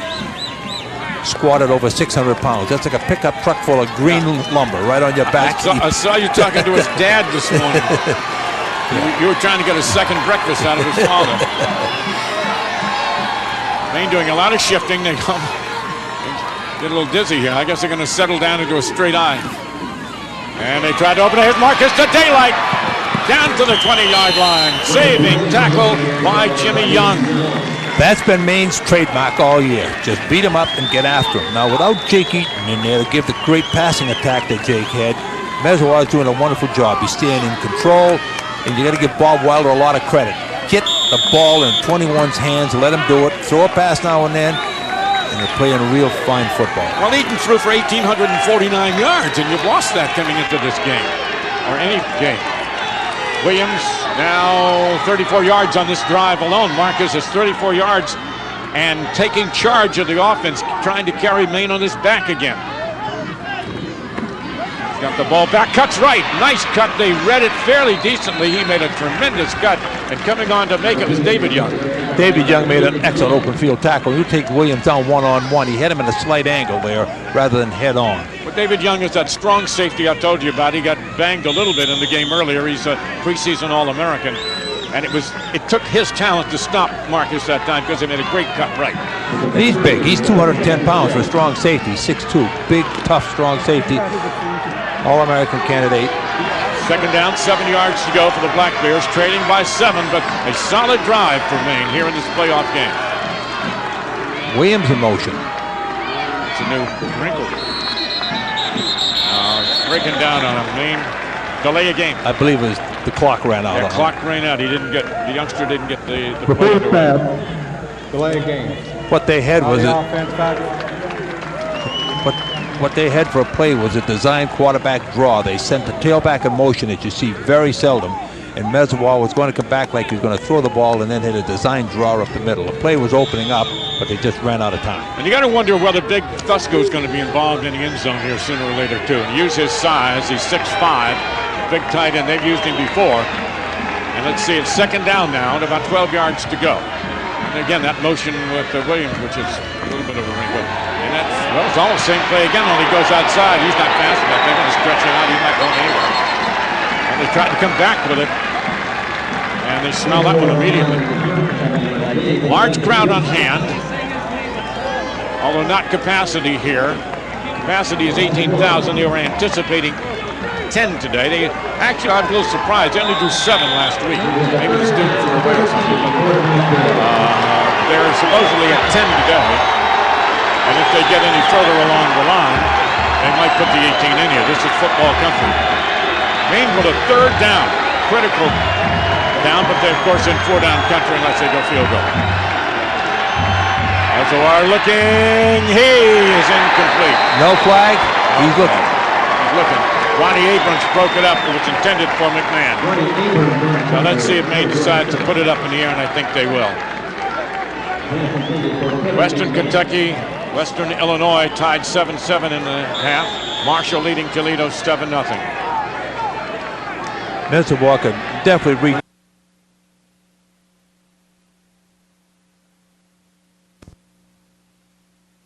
Haven't called his name too much today. All out a big breakthrough. That's Gelsomino. They run that big fullback up behind the O-line into the 33-yard line. Maine's playing smash mouth right now. They've got the big tight end in there. They had 2 big fullbacks in there. Ziskowski, he's leaving the field 46 right now, but he was in. Strongest man in the legs on the team, Mike Ziskowski. Squatted over 600 pounds. That's like a pickup truck full of green lumber right on your back. I saw you talking to his dad this morning. You were trying to get a second breakfast out of his father. Maine doing a lot of shifting. They get a little dizzy here. I guess they're going to settle down into a straight I. And they tried to open it. Here's Marcus to daylight. Down to the 20-yard line. Saving tackle by Jimmy Young. That's been Maine's trademark all year. Just beat him up and get after him. Now, without Jake Eaton in there to give the great passing attack that Jake had, Mezzawar's doing a wonderful job. He's staying in control, and you got to give Bob Wilder a lot of credit. Get the ball in 21's hands, let him do it, throw a pass now and then, and they're playing real fine football. Well, Eaton threw for 1,849 yards, and you've lost that coming into this game, or any game. Williams now 34 yards on this drive alone. Marcus is 34 yards and taking charge of the offense, trying to carry Maine on his back again. He's got the ball back, cuts right. Nice cut. They read it fairly decently. He made a tremendous cut, and coming on to make it was David Young. David Young made an excellent open field tackle. You take Williams down one-on-one. He hit him at a slight angle there rather than head on. But David Young is that strong safety I told you about. He got banged a little bit in the game earlier. He's a preseason All-American. And it took his talent to stop Marcus that time because he made a great cut right. And he's big. He's 210 pounds for a strong safety. 6'2". Big, tough, strong safety. All-American candidate. Second down, 7 yards to go for the Black Bears, trailing by 7, but a solid drive for Maine here in this playoff game. Williams in motion. It's a new wrinkle. Breaking down on him. Maine delay a game. I believe it was the clock ran out. The clock ran out. The youngster didn't get the Report bad. Delay a game.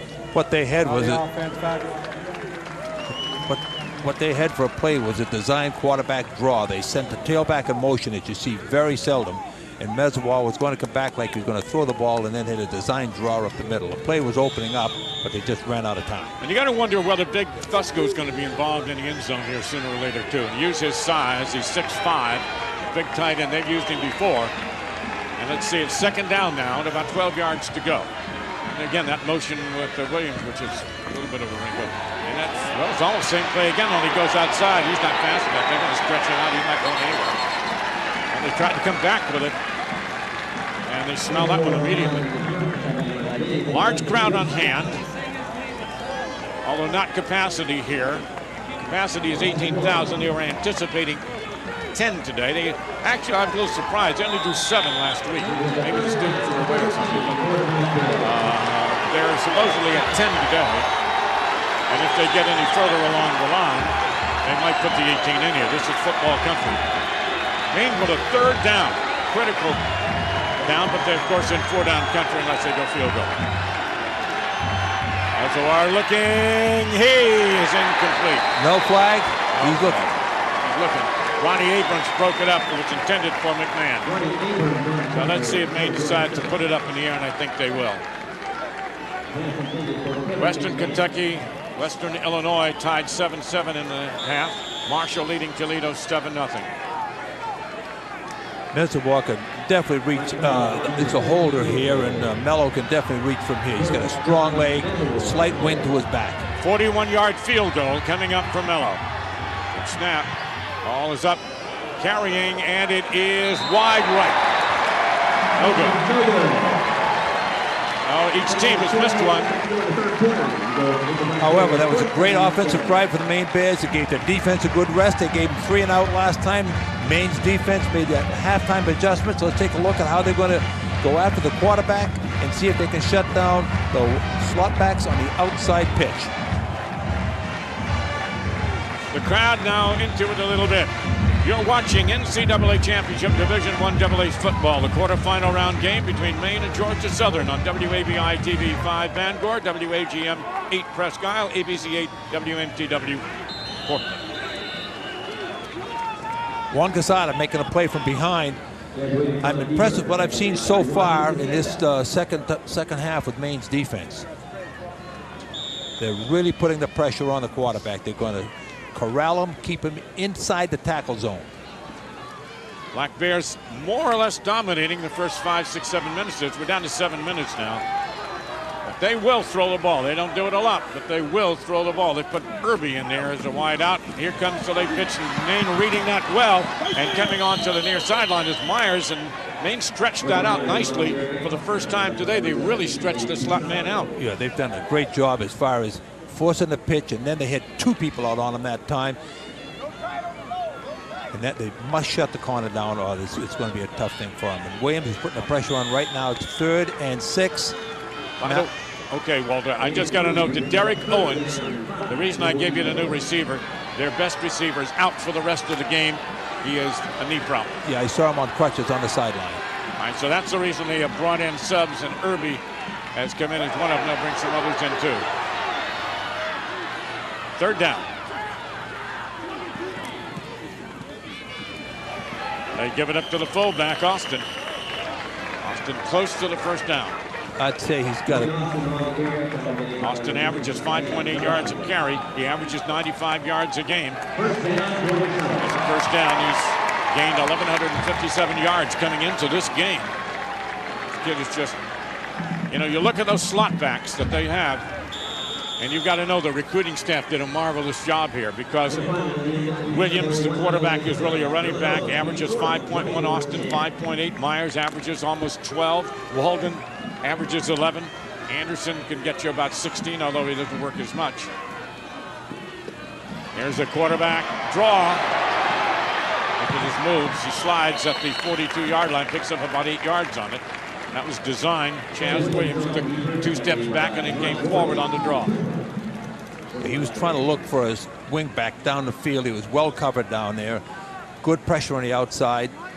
Took the slide. Now it's 2nd and 7. They are the Southern Conference champions, in case you're wondering where they came from. Southern Conference. But they have dominated at times. You don't get him the first time, you don't get him. There's Austin. They had him, lost him, and he bounced off and went left side, picks up the first down. And so Jermaine Austin continues to move. Maine trailing here 14-7 with 6 minutes to go in the 3rd period. Maine had a great scoring opportunity, but again, unable to convert on those critical 3rd and 4th downs. And got into a field goal problem and just a little wide right. Jermaine Austin, 18 rushes, 167 yards in the game. They come out and stretch it out a little bit and send the wing in motion. He's going to get a block coming around the near sideline. Look out! Gone, Myers. One man was saved, and he won't go down all the way down to the 25-yard line. Gomes had a hand on him. That's the bread and butter of the Eagles football team. Pitched wide, and the block was coming from Zareem Walden coming to the near sideline.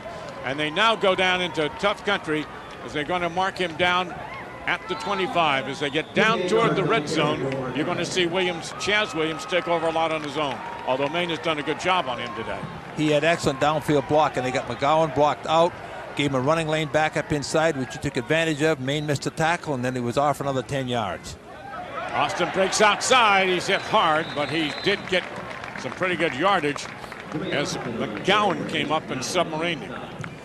Maine can't be concerned about letting them get a little yardage. What they need to do is make a big play, one big play, force them back, because they are going to make yardage. There's no question about it. They made it on every team in the last 10 years since they've been here. The top rushing offense in the nation. They lead all 1 and 1AA teams in rushing. 400 yards they average a game. Air Force is the second, and Air Force runs the same type offense. It's a wide open spread offense. There's the guy that will carry it more than anybody else in the red zone, Chaz Williams. He's down around the 20-yard line. He faked up in the middle to Austin, but number 10 kept it. And Cooper met him face to face. And you know who's going to win that battle? Face to face with Cooper. Cooper was assigned the quarterback on that. Again, we talked about the assignments. Cooper had the quarterback, and there it is. The rushing has improved for Maine, but it's still 287 to 124. Williams, nice tackle, right up in the chute. Dennis Dotton Carter. Yeah, Dennis, he was an all-conference player for Maine this year, all-conference defensive end. Started out as a linebacker, moved on to defensive tackle, hurt his shoulder in spring ball, so they moved him out to defensive end. It's been a great fit. A nice article in the newspaper. They're going to go field goal because Maine has shut them down. So Maine, again, this kid can kick, but Maine has shut down the offense in the red zone. Offense in the red zone, which is great. That kick is up long for 35 yards, and it is good to make it 17-7, but Maine probably happy to get away with that. Scott Sheldon kicks the field goal, and we're at 3:54 to go in the third quarter. We'll be back.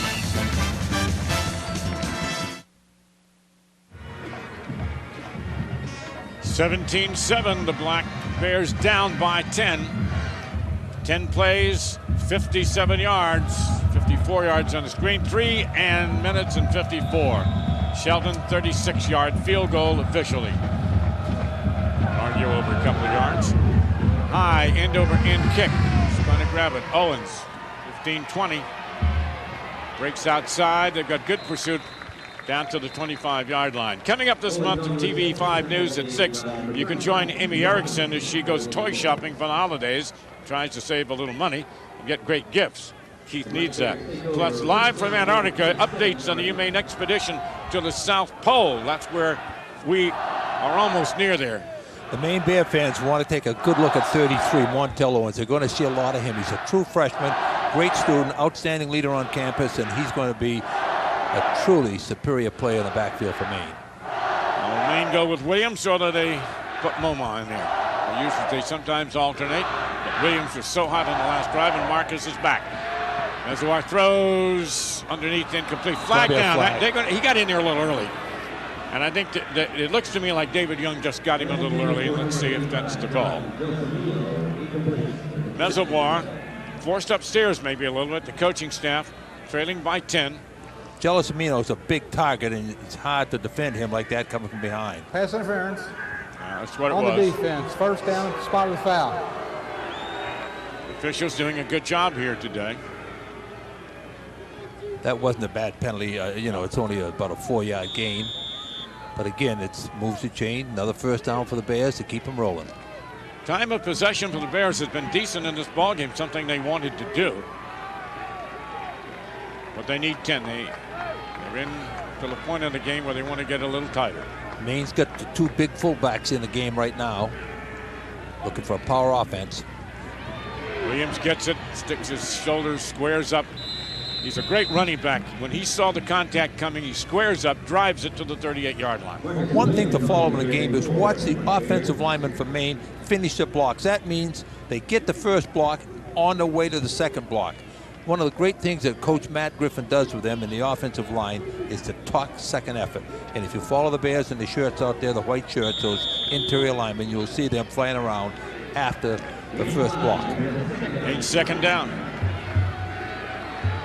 About 5 yards to go. Remember, there's only one senior on that offensive unit, number 85. as it was on his own number this time. It's pretty strong. He's near the first down. Be a little short. It's going to be third down. Now, Maine's been able to convert on these short yardage. They've been able to get the power unit in there, get some good pounding going. This is going to be third, going to be a first down. Mezawa used his long body frame to reach out. Give him a first down. He got a good spot. He's done an excellent job on those quarterback draws. He doesn't have great speed, but his leg strength and his toughness, he's just physically tough. He's not afraid to put his head in there and get after it. All right, it's first down for the Black Bears. Trailing by 10 late in the third period. This playoff game, Maine has played a very good football game, considering some of their adversities, but they need to score. It's stumped quickly, and Williams is down. That's Freddie Pesquera. Pesqueira. He's an All-American type, Buchanan Award winner, right? A candidate. Freddie Pesqueira, 6'1", 241-pound senior, and he's a handful. It's going to be 2nd and 10 for the Bears. You can see the pileup right there, just stunned, and you're going to lose one of those now and then. Marcus Williams, 21 carries, 107 yards now. So he's having another brilliant afternoon for the Black Bears.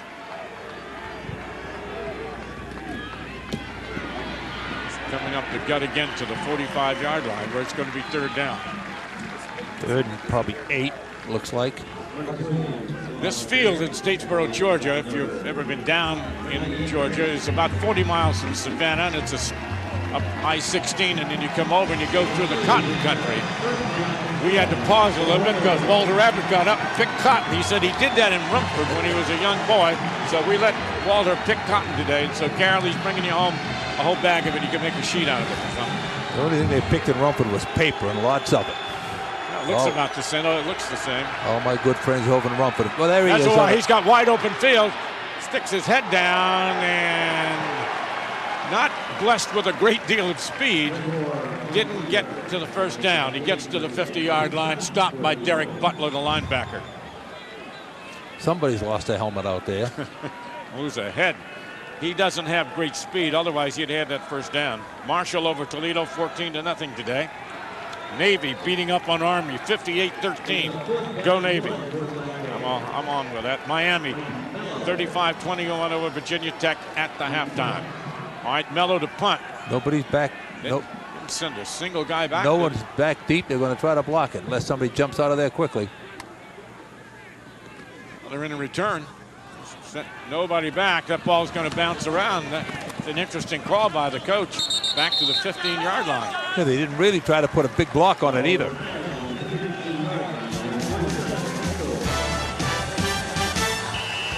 We'll be back.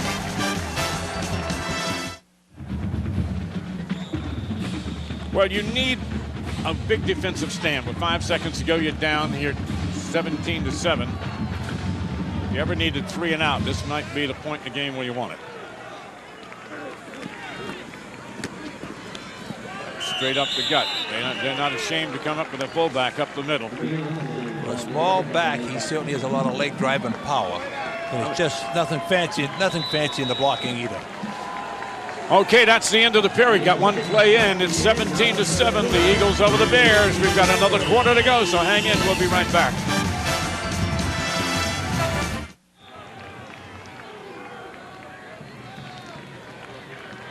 The Black Bears, 10 down.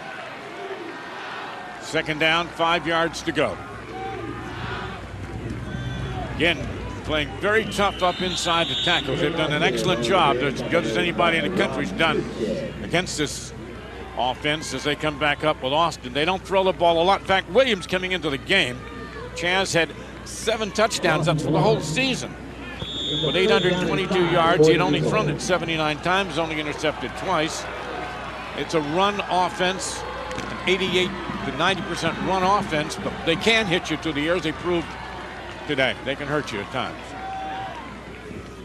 Now he reverses. He's in trouble. He bounces back out. Maine's still with him, and they're going to fumble the ball. And that could be the big break as the Black Bears have picked it up. They're calling them, though. They're saying down. Oh, my goodness gracious. Quezada had the ball, and they're going to say down. I want to see the replay on that one. I do, too.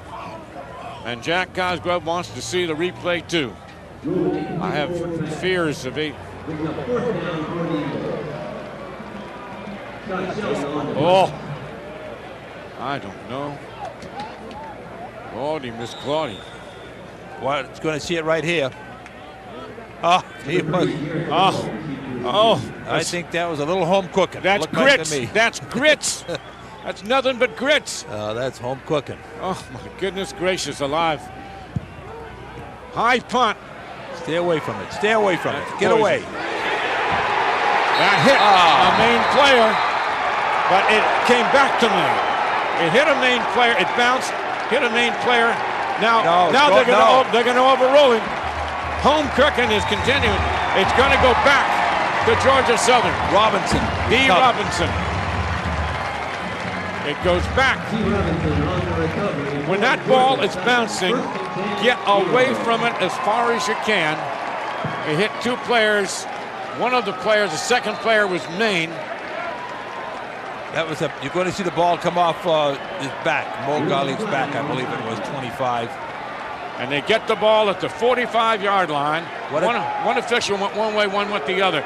But what a turn of advantage. Well, what a crime on the. And now look at Jack Cosgrove. He's hat off on the field. He's out of it. Now there's a flag on the far side. I don't know what it is. Oh, they're probably going to get Maine. Oh, they got Maine for bench, I'm sure. Look at Jack Cosgrove and look at Bobby Wilder. But that call against Maine down below, it's just. I know that's they're blowing their mind. The whole play should never have happened. Maine had the ball down at the 10. Back in '87, when Jack was a player, we had a call in here that he didn't like either. Breaks down. They never got the handoff to Austin. That's what they're trying to do, that penetration. An excellent halftime adjustment by the Bears defensively. They're putting inside pressure on, letting those ends stay a little bit wider, putting the pressure on the linebackers inside with Kierstead and number 4, Cooper. I tell you, we've got a great director here, and I've loved working with him today, Skip Hill. Skip, don't ever lose that tape. Don't ever lose that piece of tape. We want to take it back home. There he goes. Austin Maine reads it pretty well, knocks him down at the 40-yard line. Jack Cosgrove. I know Jack as well as I know anybody in coaching. And Bobby Wilder, when he's hot like that, he's hot for a reason. Amos Hall checking in, getting some real quickness defensive line. Amos just don't be offside, my man, and get after him. He comes inside. He puts a lot of quick pressure on. They're looking for speed inside to penetrate the gaps. There he is, jumping the gap again. Come outside, leaps, there's the move, down to the 20-yard line as they go to Walden. Kierstead made a diving tackle on that one, number 40. Zareem Walden, a great outside speed. Very athletic move. Watch him jump right over here. Good athletic move, right over the top. Great move. There's Kierstead coming in. Desano was shutting him off over the top. 17-7, Maine thought they had the ball deep into GSU territory, and then they had the ball bouncing around at midfield, and here we are with this tough attack coming at them now, getting to the red zone. Inside the 20-yard line, Jermaine Austin, the workhorse out of Darien. Can you believe? A redshirt freshman. Quarterback for GSU is a sophomore, and a tailback, or they refer to as a fullback, it's a redshirt freshman. Backup quarterback, Trey Hunter's a great quarterback, my understanding is, and he's a sophomore. They have talent. It's two talented football teams out there. You can see on the screen right now, Maine 143 rushing, 321 for the Eagles. Williams down to shoot when he gets toward the red zone. That's his number. He wants it all the time. And he doesn't kill you outside, Walter. He kills you inside. Likes to follow it right up the middle. He can kill you outside, George, but he loves to turn it in. There's Chaz Williams picking up the first down and may have enough room to get a first down before the goal line. Look at him go up inside. Just guys chasing him. He's McGowan. He's not going to make many cuts on it. He's going to hit it and go straight. And that's the only saving thing you have. If you get in front of him, you can get a shot at him. All right, they're out double winger, double slot, and the man in motion. He's got his own number. Same play. Same play. Same play the other way. 90% of the time, number 10, just follow him. He's taking it toward the end zone. When they get down inside the red zone, he's carried it more than any other player. Now Maine may have to change up and go back now and squeeze the quarterback like they were squeezing him earlier, and to give up a little bit on the outside. So difficult because the attack is so balanced. And Maine isn't the only team in the nation that's had problem with it. Everybody they faced in the past 10 or 15 years has had trouble defending this offense. This time he does give it up, goes left side slant, but not in yet. Hall making the tackle, number 91, coming in with good quickness. Austin burrowing down to the 3-yard line. They can pick up I don't know. I guess not. Third and goal. They indicated earlier that they might be able to pick up a first down at the goal line. I believe they can because they have the flag still up on that side. I think they've got. I think they've got inside the one they can pick up the first down. They go to 6-inch line. They'll get a first down. On his own, he's not in. Big play caught behind again. The kid that's reaching down and really calling on is number 40. Kirsten coming in from behind, wrapping up the ankles, making a good play. There he is in the screen. Austin 25 carries, 138 yards. Watch him come in from behind. 40. Kirsten right there. Hall coming in over the top, but Kirsten made the saving tackle from behind. Well, this is fourth down, and they can get a first down. This would be huge for Maine to stop after they've had a couple of tough setbacks on this drive. Now he's going to call time. That's their second timeout, gives him one left.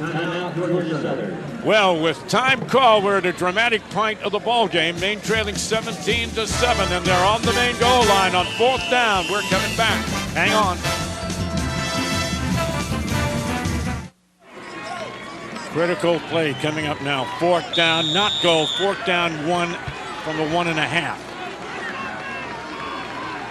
Maine is going to have to sell out defensively. They're going to have to try to, they're going to have to stunt, penetration underneath. You know he was going, and he's in. Chaz Williams. He went over, just about over left guard. Little delay action, and then exploded with his great legs. I think that was the key to it, the delay. He broke gave it time. half a second late. Gave it time, let the people pile up, and then he picked the slot and dove over. Scott Sheldon for the extra point. Shift off to the right side. It's 23-7 now.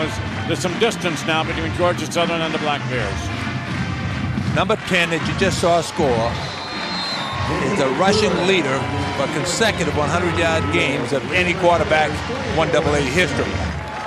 Well, we have some distance to go, but there's some daylight now. We'll return. Stay tuned. We'll be back.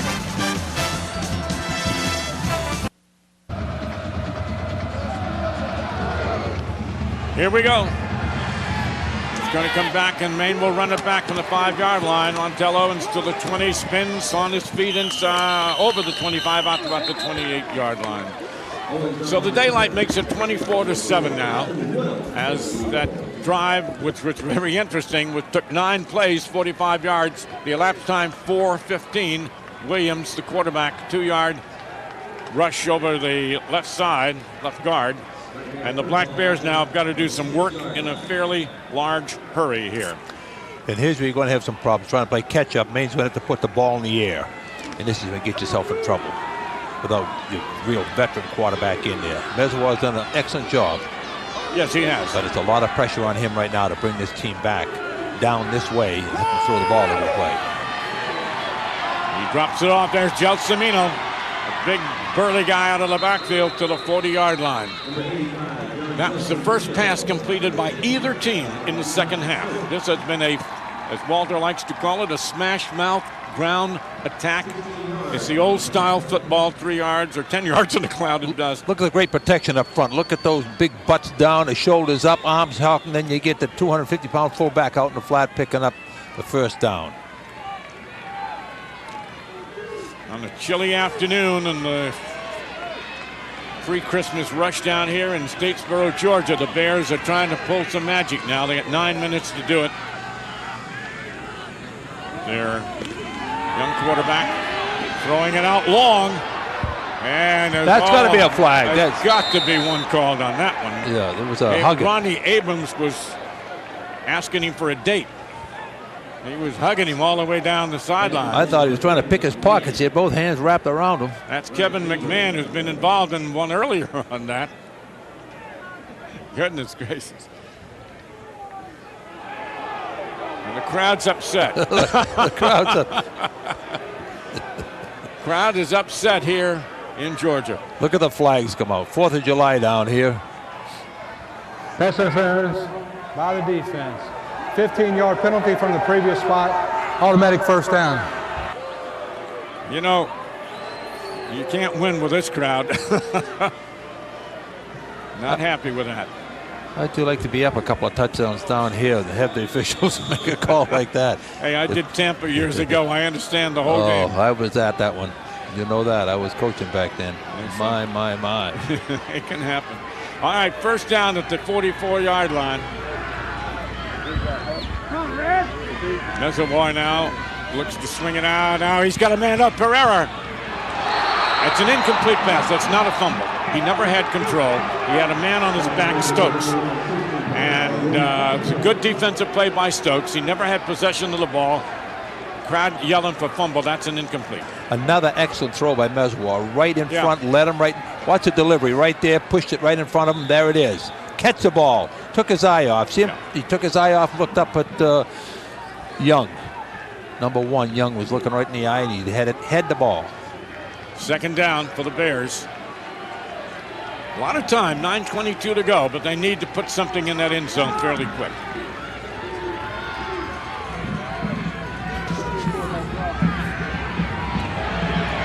Reservoir's in trouble. He's going to have to scamper out of there, throw that ball away. That's exactly what he did. He was not fleet. He had a couple of guys coming at him. Smart play. Oh, yeah, get rid of that. He was out of the tackle box. He could do that. That pushes him to third down now. One thing that has not been a factor in this ballgame that we're worried about, there's the hit. He got hit. So he had to get rid of it. Oh, yeah. Winston Harding was putting the heat right on him, and Winston wanted a flag on that one, but Winston, know the rules. It's legal to do that. Drops it off over the middle. Gelsomino again, and he's not quite to the first down. I started to say that the one fear that we had coming in, Walter, was the kick returns of T.J. Anderson, and he's only run one back for 10 yards in the game. Yeah, Maine's done a good job. They've had one major error, and that's when the ball got hit here just a few minutes ago to continue that drive. Now it's going to be a timeout for Maine. This is a 4th down play, and they're going to have to go for it. They can't go. They must go for it. Must go for it. Got to have something here that's going to get them a couple of yards. Passing yards about a half. The first half, Maine had 66, 24 in the second period. Georgia Southern has not thrown the ball here much. None. And they have 40 yards. But that's not bad for them. I think they don't care. You look at their stat sheet, it doesn't matter. They in the whole season, they haven't thrown the ball very much, and they don't need to with that spread offense that they run. Their opponents have thrown the ball for 1,900 yards. Georgia Southern has thrown it for 968 coming into the game. They average 80 yards a game. They're below that now. Their opponents average almost 160 yards a game. Coach Wilder in this situation, the offensive coordinator, has called several times in the past play action. Even though they need the first down. You mean go for the whole thing? He might go for the whole thing. Well, you're trailing 24-7, Walter. We'll see. I mean, with 9 minutes to go, you suspect that they're going to try to get the first down, but you never know. A lot of shifting. It's tights all the way. Looks like it's going to be Gelsomino up the middle, leading the block. That's the first down. Marcus, yeah. Marcus Williams, sophomore, 225-pounder, squares up, goes in, picks up the first down. That's inside of 9 minutes now. Maine trailing 24-7. Season on the line, the most successful season in Maine history under great adversity, losing players early and then losing the leader, the quarterback, down the stretch in the Richmond game. Hat wants to go off to John Meswa. He's done an outstanding job. He's put a good drive on in this situation right now. He's driving the ball. He's throwing the ball nicely. There he got sacked on a blitz. Coming on was Eric Hadley, the nose tackle from Thomasville, Georgia. Been there many times. The Rose capital of Georgia. Blocking broke down up front. That's one of the few times they've put pressure on. He's going to get a clean cut right through the middle. There it is. Easy sack. Crowd getting into it now with 8 minutes to go. Depending on the playoff, they could be here next week. Mesoir's looking and finds Pereira at the 25. He fumbles the ball and recovered again toward the sidelines. And either recovered or it went out at the 29-yard line. He tried to reverse after he caught it, and then he maybe trying to change hands on it. Yeah, it was changing hands, lost the handle on the ball. You'll see the delivery right here. Here it is. I think he hit his hip with it. He fumbled it. Just flat out fumble. Third down. Audible on the line from Mesoir. Sophomore 6'5" quarterback steps back. Looking. Bang! Over the middle, incomplete. Oh, I tell you, he missed a big one, though. Oh, he missed. McMahon is all alone in the end zone, and he didn't throw it. Derek Butler breaks it up. McMahon was all alone in the end zone, plus Williams was all alone out in the flat. There wasn't anybody within 20 yards of him. Williams tried to force it in the middle to Joe Cimino, and Joe Cimino's getting up slow. Fourth down. Oh, a little taunting, too. That could have been a flag. Yeah. There's no question in my mind that Maine had a touchdown. He didn't see it. He's a youngster. He had two guys wide open, but one standing all alone. McMahon waving his arms in the end zone, begging for the ball. And that's where the inexperience comes in. You're locked on, and it's tough to go. He gave a quick look to his left, and he focused on the one receiver rather than being able to scan deep and pick up the free when he hit in the end zone. It was a defensive error by the Eagles. Right defensive corner was out of position. Georgia Southern wins 90% of their games on this field. This is a very difficult place to play football. It's a bowl, built into a natural bowl here, and they have 1-1-1 here. Set up and caught from behind. He held it too long. That's where the inexperience comes in again. You just can't hold the ball. It's fourth down. You've got to unload, give somebody a chance to make a play. Tusco wasn't bad out on the left side flat, and Maine turns it over. And that was Jude, Deshaun Jude, and Eric McIntyre that wrap him up. And so, I'm not saying you warmed the bus yet, but you're in a position now where you need a turnover, Walter, in a hurry. Yeah, that's too many yards with that speed in that secondary and the linebackers to go for it. We've got to put it out there and give somebody a chance. You're not going to make it. Fire the ball. Fire the cannon. Pull the trigger. Villanova advances. They beat Fordham 24-10. So Villanova's going on another week. Here comes Austin up toward the 30-yard line. Tackled by number 11, Brandon McGowan, and cleaned up by Cooper. Western Illinois is leading Western Kentucky 14-7. Miami over Virginia Tech 49-27. And Navy beat Army 58-12. Old Navy man, I'm going to mention that a couple of times. If you don't mind, Walter, because you're an old Army man. Walter was a paratrooper. He told me all about that last night at dinner. Well, actually, he was diving into the food.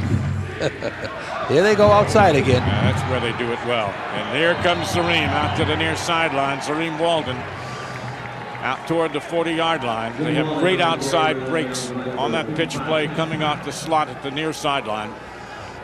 Walden is tough.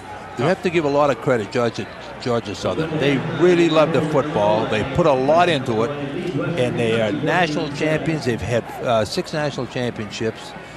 They lead the nation every year in rushing or in the top 5. They've got it going, and it's been going for 20 years. The Navy coach who beat Army so bad is the assistant from Georgia Southern last year. Was the head coach here. He was the head coach here. Head coach here last year. The coach at Rhode Island came out of Georgia Southern. Was the former head coach here. Williams on his own number. Oh, what a great athletic play by Cooper. Folks, did you see that? Flag is out. Maybe something afterwards.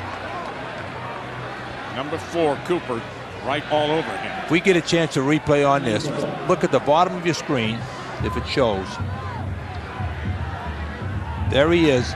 More 100-yard rushing games in a row than any quarterback in the history of 1AA football. Number 10, and he's a sophomore. Watch Cooper. Watch Cooper right there. Jump over the top and make the play.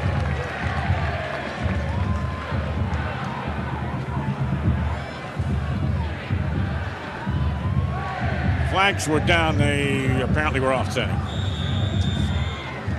So nothing's going to happen. 16 carries, 44 yards for Chaz Williams today, though. That's well under the 100, Walter. Yes. Brendan Curry, 58. What a great leader he's been for the Bears. Defensive end, senior, co-captain, putting the heat on behind. There's Chaz in the open. Look out. 30. He's off for the races. They trip him up at the 5-yard line. A great save by Gomes, but we were talking about number 10, Chaz Williams, and his 100-yard dashes, and he's had some 70s and 80s. And he just wheeled one down to the Maine 4-yard line. Here it is. Just turn it in. Now watch him just go. That's all. He's the fastest. No person has ever played in a Maine uniform. There's no track people at Maine could beat him. Blazing speed. Maine held him down for a long time, but he finally saw daylight. 4-2-3. 18 carries for 100 yards. He has it now, Walter. He just went from 40 to 100 in one fatal swoop, 60-yard run. And he'll try to add more to it right now. Cooper's right on top of him. And I think Maine broke in. Maine was in a complete blitz, and it looked to me like they got in that neutral zone pretty quick. Cooper was flying in. I think Cooper may be near the airplane right now. He was coming so fast. He tried to look like the eagle down here that we saw earlier, flying over the top. Dead ball foul, false start. Nope. On the offense, He was 5-yard okay. penalty, remains first down. All the crowd's upset at the officials now after all this. Well, the officials still owes a little bit more than they're going to be able to pay back. Oh, Walter, you're a work of art. You really are. You're right. You think there's a little money in the bank sometime down the road? We'll show you that a little bit later. Down to 5 minutes to go. Double meme or double slot. 407 to 141 in yardage. My goodness. It's not a shocker, but it's painful to the 9-yard line. They do this to everybody. Big Pat Powell coming underneath. Big tackle, size 19 shoe on Pat Powell. A little quiet crowd over there. Some of those folks on the airplane, they've kind of quieted down now. They see what's going on. Parents. There's Pat Powell on the screen, George, 55. I tell you, it's been a great effort by these Bears here today. Oh, great year for them. With all the controversy, all the things they've been through, being able to come back. And 2 players for GSU are over 100 now. Now there's a lot of members offside, but they can get back. He was not up under. And now they dive straight ahead. Take the fullback in there. Austin carried the ball 26 times for 140 yards. Williams 19 times, 101 yards. Walden 7 times for 82. Myers 8 times for 73. Walter, you didn't have that many yards on one of the teams you're coaching, in the whole season. There are 4 guys doing it. My goodness gracious. You talk about the slot backs that kill you in this offense. They're an offensive machine. And they don't throw the football. No. Some coaches don't like to throw it, but once in a while, they don't like to throw it ever unless they're forced to do it. Why? And they score timeout. That's their last timeout. He saw, I believe, number 40 was coming up. He wanted to make a blitz out of it. Well, we still have 4 minutes of excitement to go in a great football season for the Maine Black Bears. We're coming back. Stay tuned. There is the original bald eagle. You know who he is. He certainly is. Eric Russell, a former coach here that set this program in motion. He coached against the Bears the last time down, one of the great college coaches of all times. 1 win over Maine. 1-0. 3rd down. Long count for Williams. Take it on his own. It's away from 1 man. Toward the end zone, touchdown. He's hard to bring down. Maine's getting a little tired. They slip through. Cooper lost him. You don't see that very often. You don't see that very often. It's just tremendous leg drive. And the thing that I look at that is the strength charts on these players from the Georgia Southern. Tremendous leg strength showed there. Second half has been all Georgia Southern. We have our play of the game. You're going to get an interesting call. We've got a clarification on something, which is going to be kind of interesting. So stick with us. Sheldon's extra point is up, and it's good. 7 plays, 72 yards, 3 minutes and 24 on the drive, a 5-yard TD run for a guy that sets records all the time, Chaz Williams. He's getting so much press coverage down here. I was told the other day that they only make him available on 2 days a week now. The other players are available 5 days a week. He's only available 2 days a week because they got so many people that want to interview him. Chaz Williams, at 5'10", 210-pound sophomore. I don't know what his future is, but for the next couple of years, I know what his future is here. You know, one thing, he's got a couple more games probably to go this year. Yeah, and he's just going to add to that rushing yardage. The top rushing quarterback ever in 1AA as far as 100-yard games, and he's got another one tacked to it today. He had maybe, well, you know, we talk about Sunday players. He maybe was a little taller than 5'10". They like him a little taller than 5'10", but I'll be surprised, George, if we don't see him anymore because they've got 2 playoff games left, and the way that Maine Bears hit. You might see Trey Hunter here pretty quick. I think it would be a smart move on the Eagle spot to put in that 31-7. Put in that backup quarterback and save number 10 for the future. All right, Maine will be receiving the ball and trying to get something more to get on the board here at Statesboro, Georgia. Game all turned around in one play. I have no question about it, Paul. At the goal line. Here we go. We're going to tell you about that play that turned the game. Oh, flags it down. We got some trouble. Hold on. Hold it for.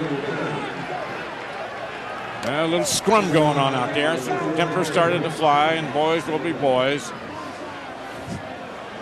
And the officials break it up very, very quickly there. I see 3 flags down.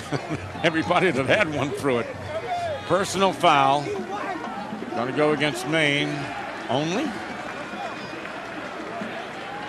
Only? No offsetting? I think there was a late hit in there that came in. Yeah, and I think that started the whole trouble. They're going to give After the play, we we have a dead ball, personal foul by the receiving team. Penalize them half the distance to the goal. Cost them for 2 an yards. run. Yeah. First down. It was a late hit after the play. Some players said that shot was worth 2 yards, huh? Now Maine is going to have to be careful. They can really make it lucky if they don't. New quarterback. Legree's just come in. Yeah, new quarterback. And then a pile up. All right, the play of the game will be brought to you by, well, here it goes. The play of the game will be brought to you by Bangor Savings Bank, a proud supporter of Black Bear football. I want you to look at this. It's called a forward pass.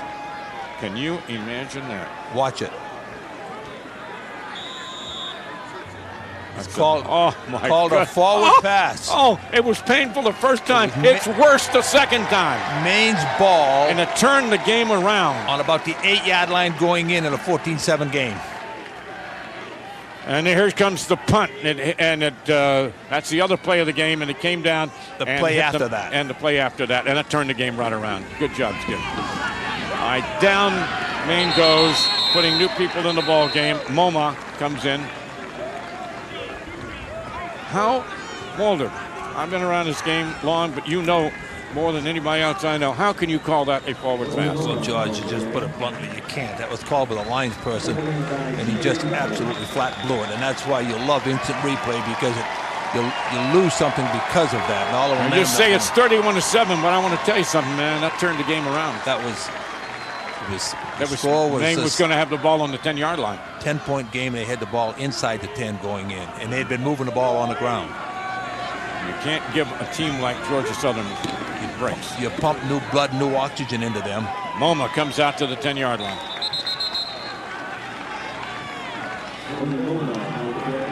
We're going to show you the play of the game again, and we're going to show this one a lot. Now this turns the game around. The official called that a forward pass.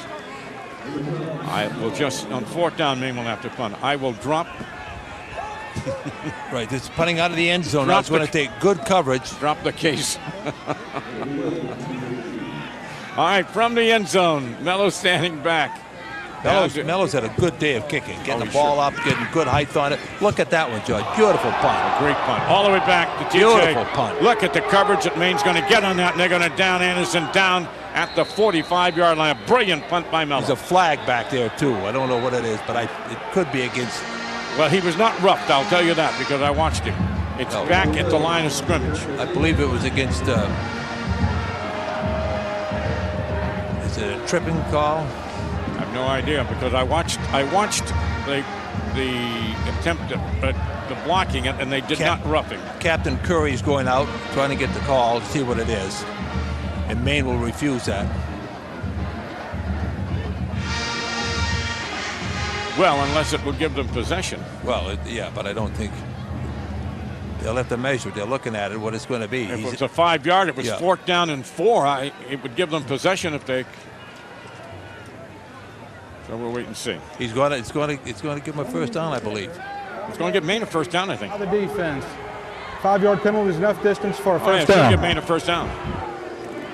Again, great coverage, great kick. Mello has had a wonderful year kicking. He's averaged almost 38, 39 yards, and he has 2 years left. Young Maine team, 7 seniors. So Maine fans, you're going to see a lot of good football in the future from the Bears.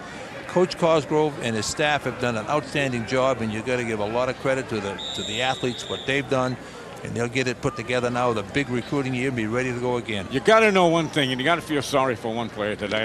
In my mind, the last few minutes, to know that Jake Eaton is standing on the sidelines having to watch the last few games of the season after the career he had. And that's the breaks of football. I mean, injuries happen. Injuries happen, but what an outstanding leader, great student, and one of the finest quarterbacks ever played at the University of Maine. Moma, as Maine gets it back to the 25, maybe close to the 25. The clock is down to 1:20. We're running out of visitation rights to Georgia. Now you have, for the tailback situation for Maine, you have, of course, Williams, and then backed up behind Williams, you have Henry that's been injured, hasn't played the last 3 weeks, so Momar steps in, 29. He's a great back, and as good as any of them is number 33, the freshman, Montel Owens. So they've got a whole stable of backs that are ready to run next year. Strong, powerful. Offensive line is back intact. Receivers are all back. Only one missing is Gelsomino. 2nd down. Coming outside Moma, out to the 29-yard line. Picking up the 1st down. So the Bears are hanging on to the football, down to 30 seconds. While I have a chance here, I want to thank staff member Rick, who worked with me here today, did a brilliant job working to my left, and my producer Ray to my back, who did a great job up here, helped me out tremendously down here. Wish them well. They'll be working for ESPN next week, I believe, if you get a home game here. They probably pay more than I do. A lot more? Guys, a lot more. All right, here we go. There's Moma back up to the 30-yard line again. Flags coming out. The boys are letting themselves know this is going to be the end of the game. Well, they stop it. 5 seconds to go. Tim Throckmorton will be out there somewhere here at the end of the game, too, I'm sure. That's a personal foul against Maine. I guess they're making a statement here of some sort here at the end. This is not a place full of faint-hearted, Walter, is it? It's that General MacArthur once said it's the closest you ever get to mortal combat without going on the battlefield. And these guys came in here and they have played hard and deep, and they'll shake hands when the whole thing's over. Maine fans want to be very proud of what the Bears have done this year. They won 11 football games. Personal foul against the offense. 15-yard penalty from the end of the run. Replay 2nd down. It's a good one, whatever he was. Whatever it was worth 15 yards back to the 15-yard line with 5 seconds to go. And this will be the end of the game. And a great trip and a wonderful experience. The clock's going to run down. That's it. And that's it. The game's over. And Georgia Southern has advanced 31-7 over the University of Maine Black Bears. And Jack is going to be greeted by the press corps and everybody down below. And we're going to be wrapping up here very shortly, but let's take this break to our stations along the line, and we'll be right back.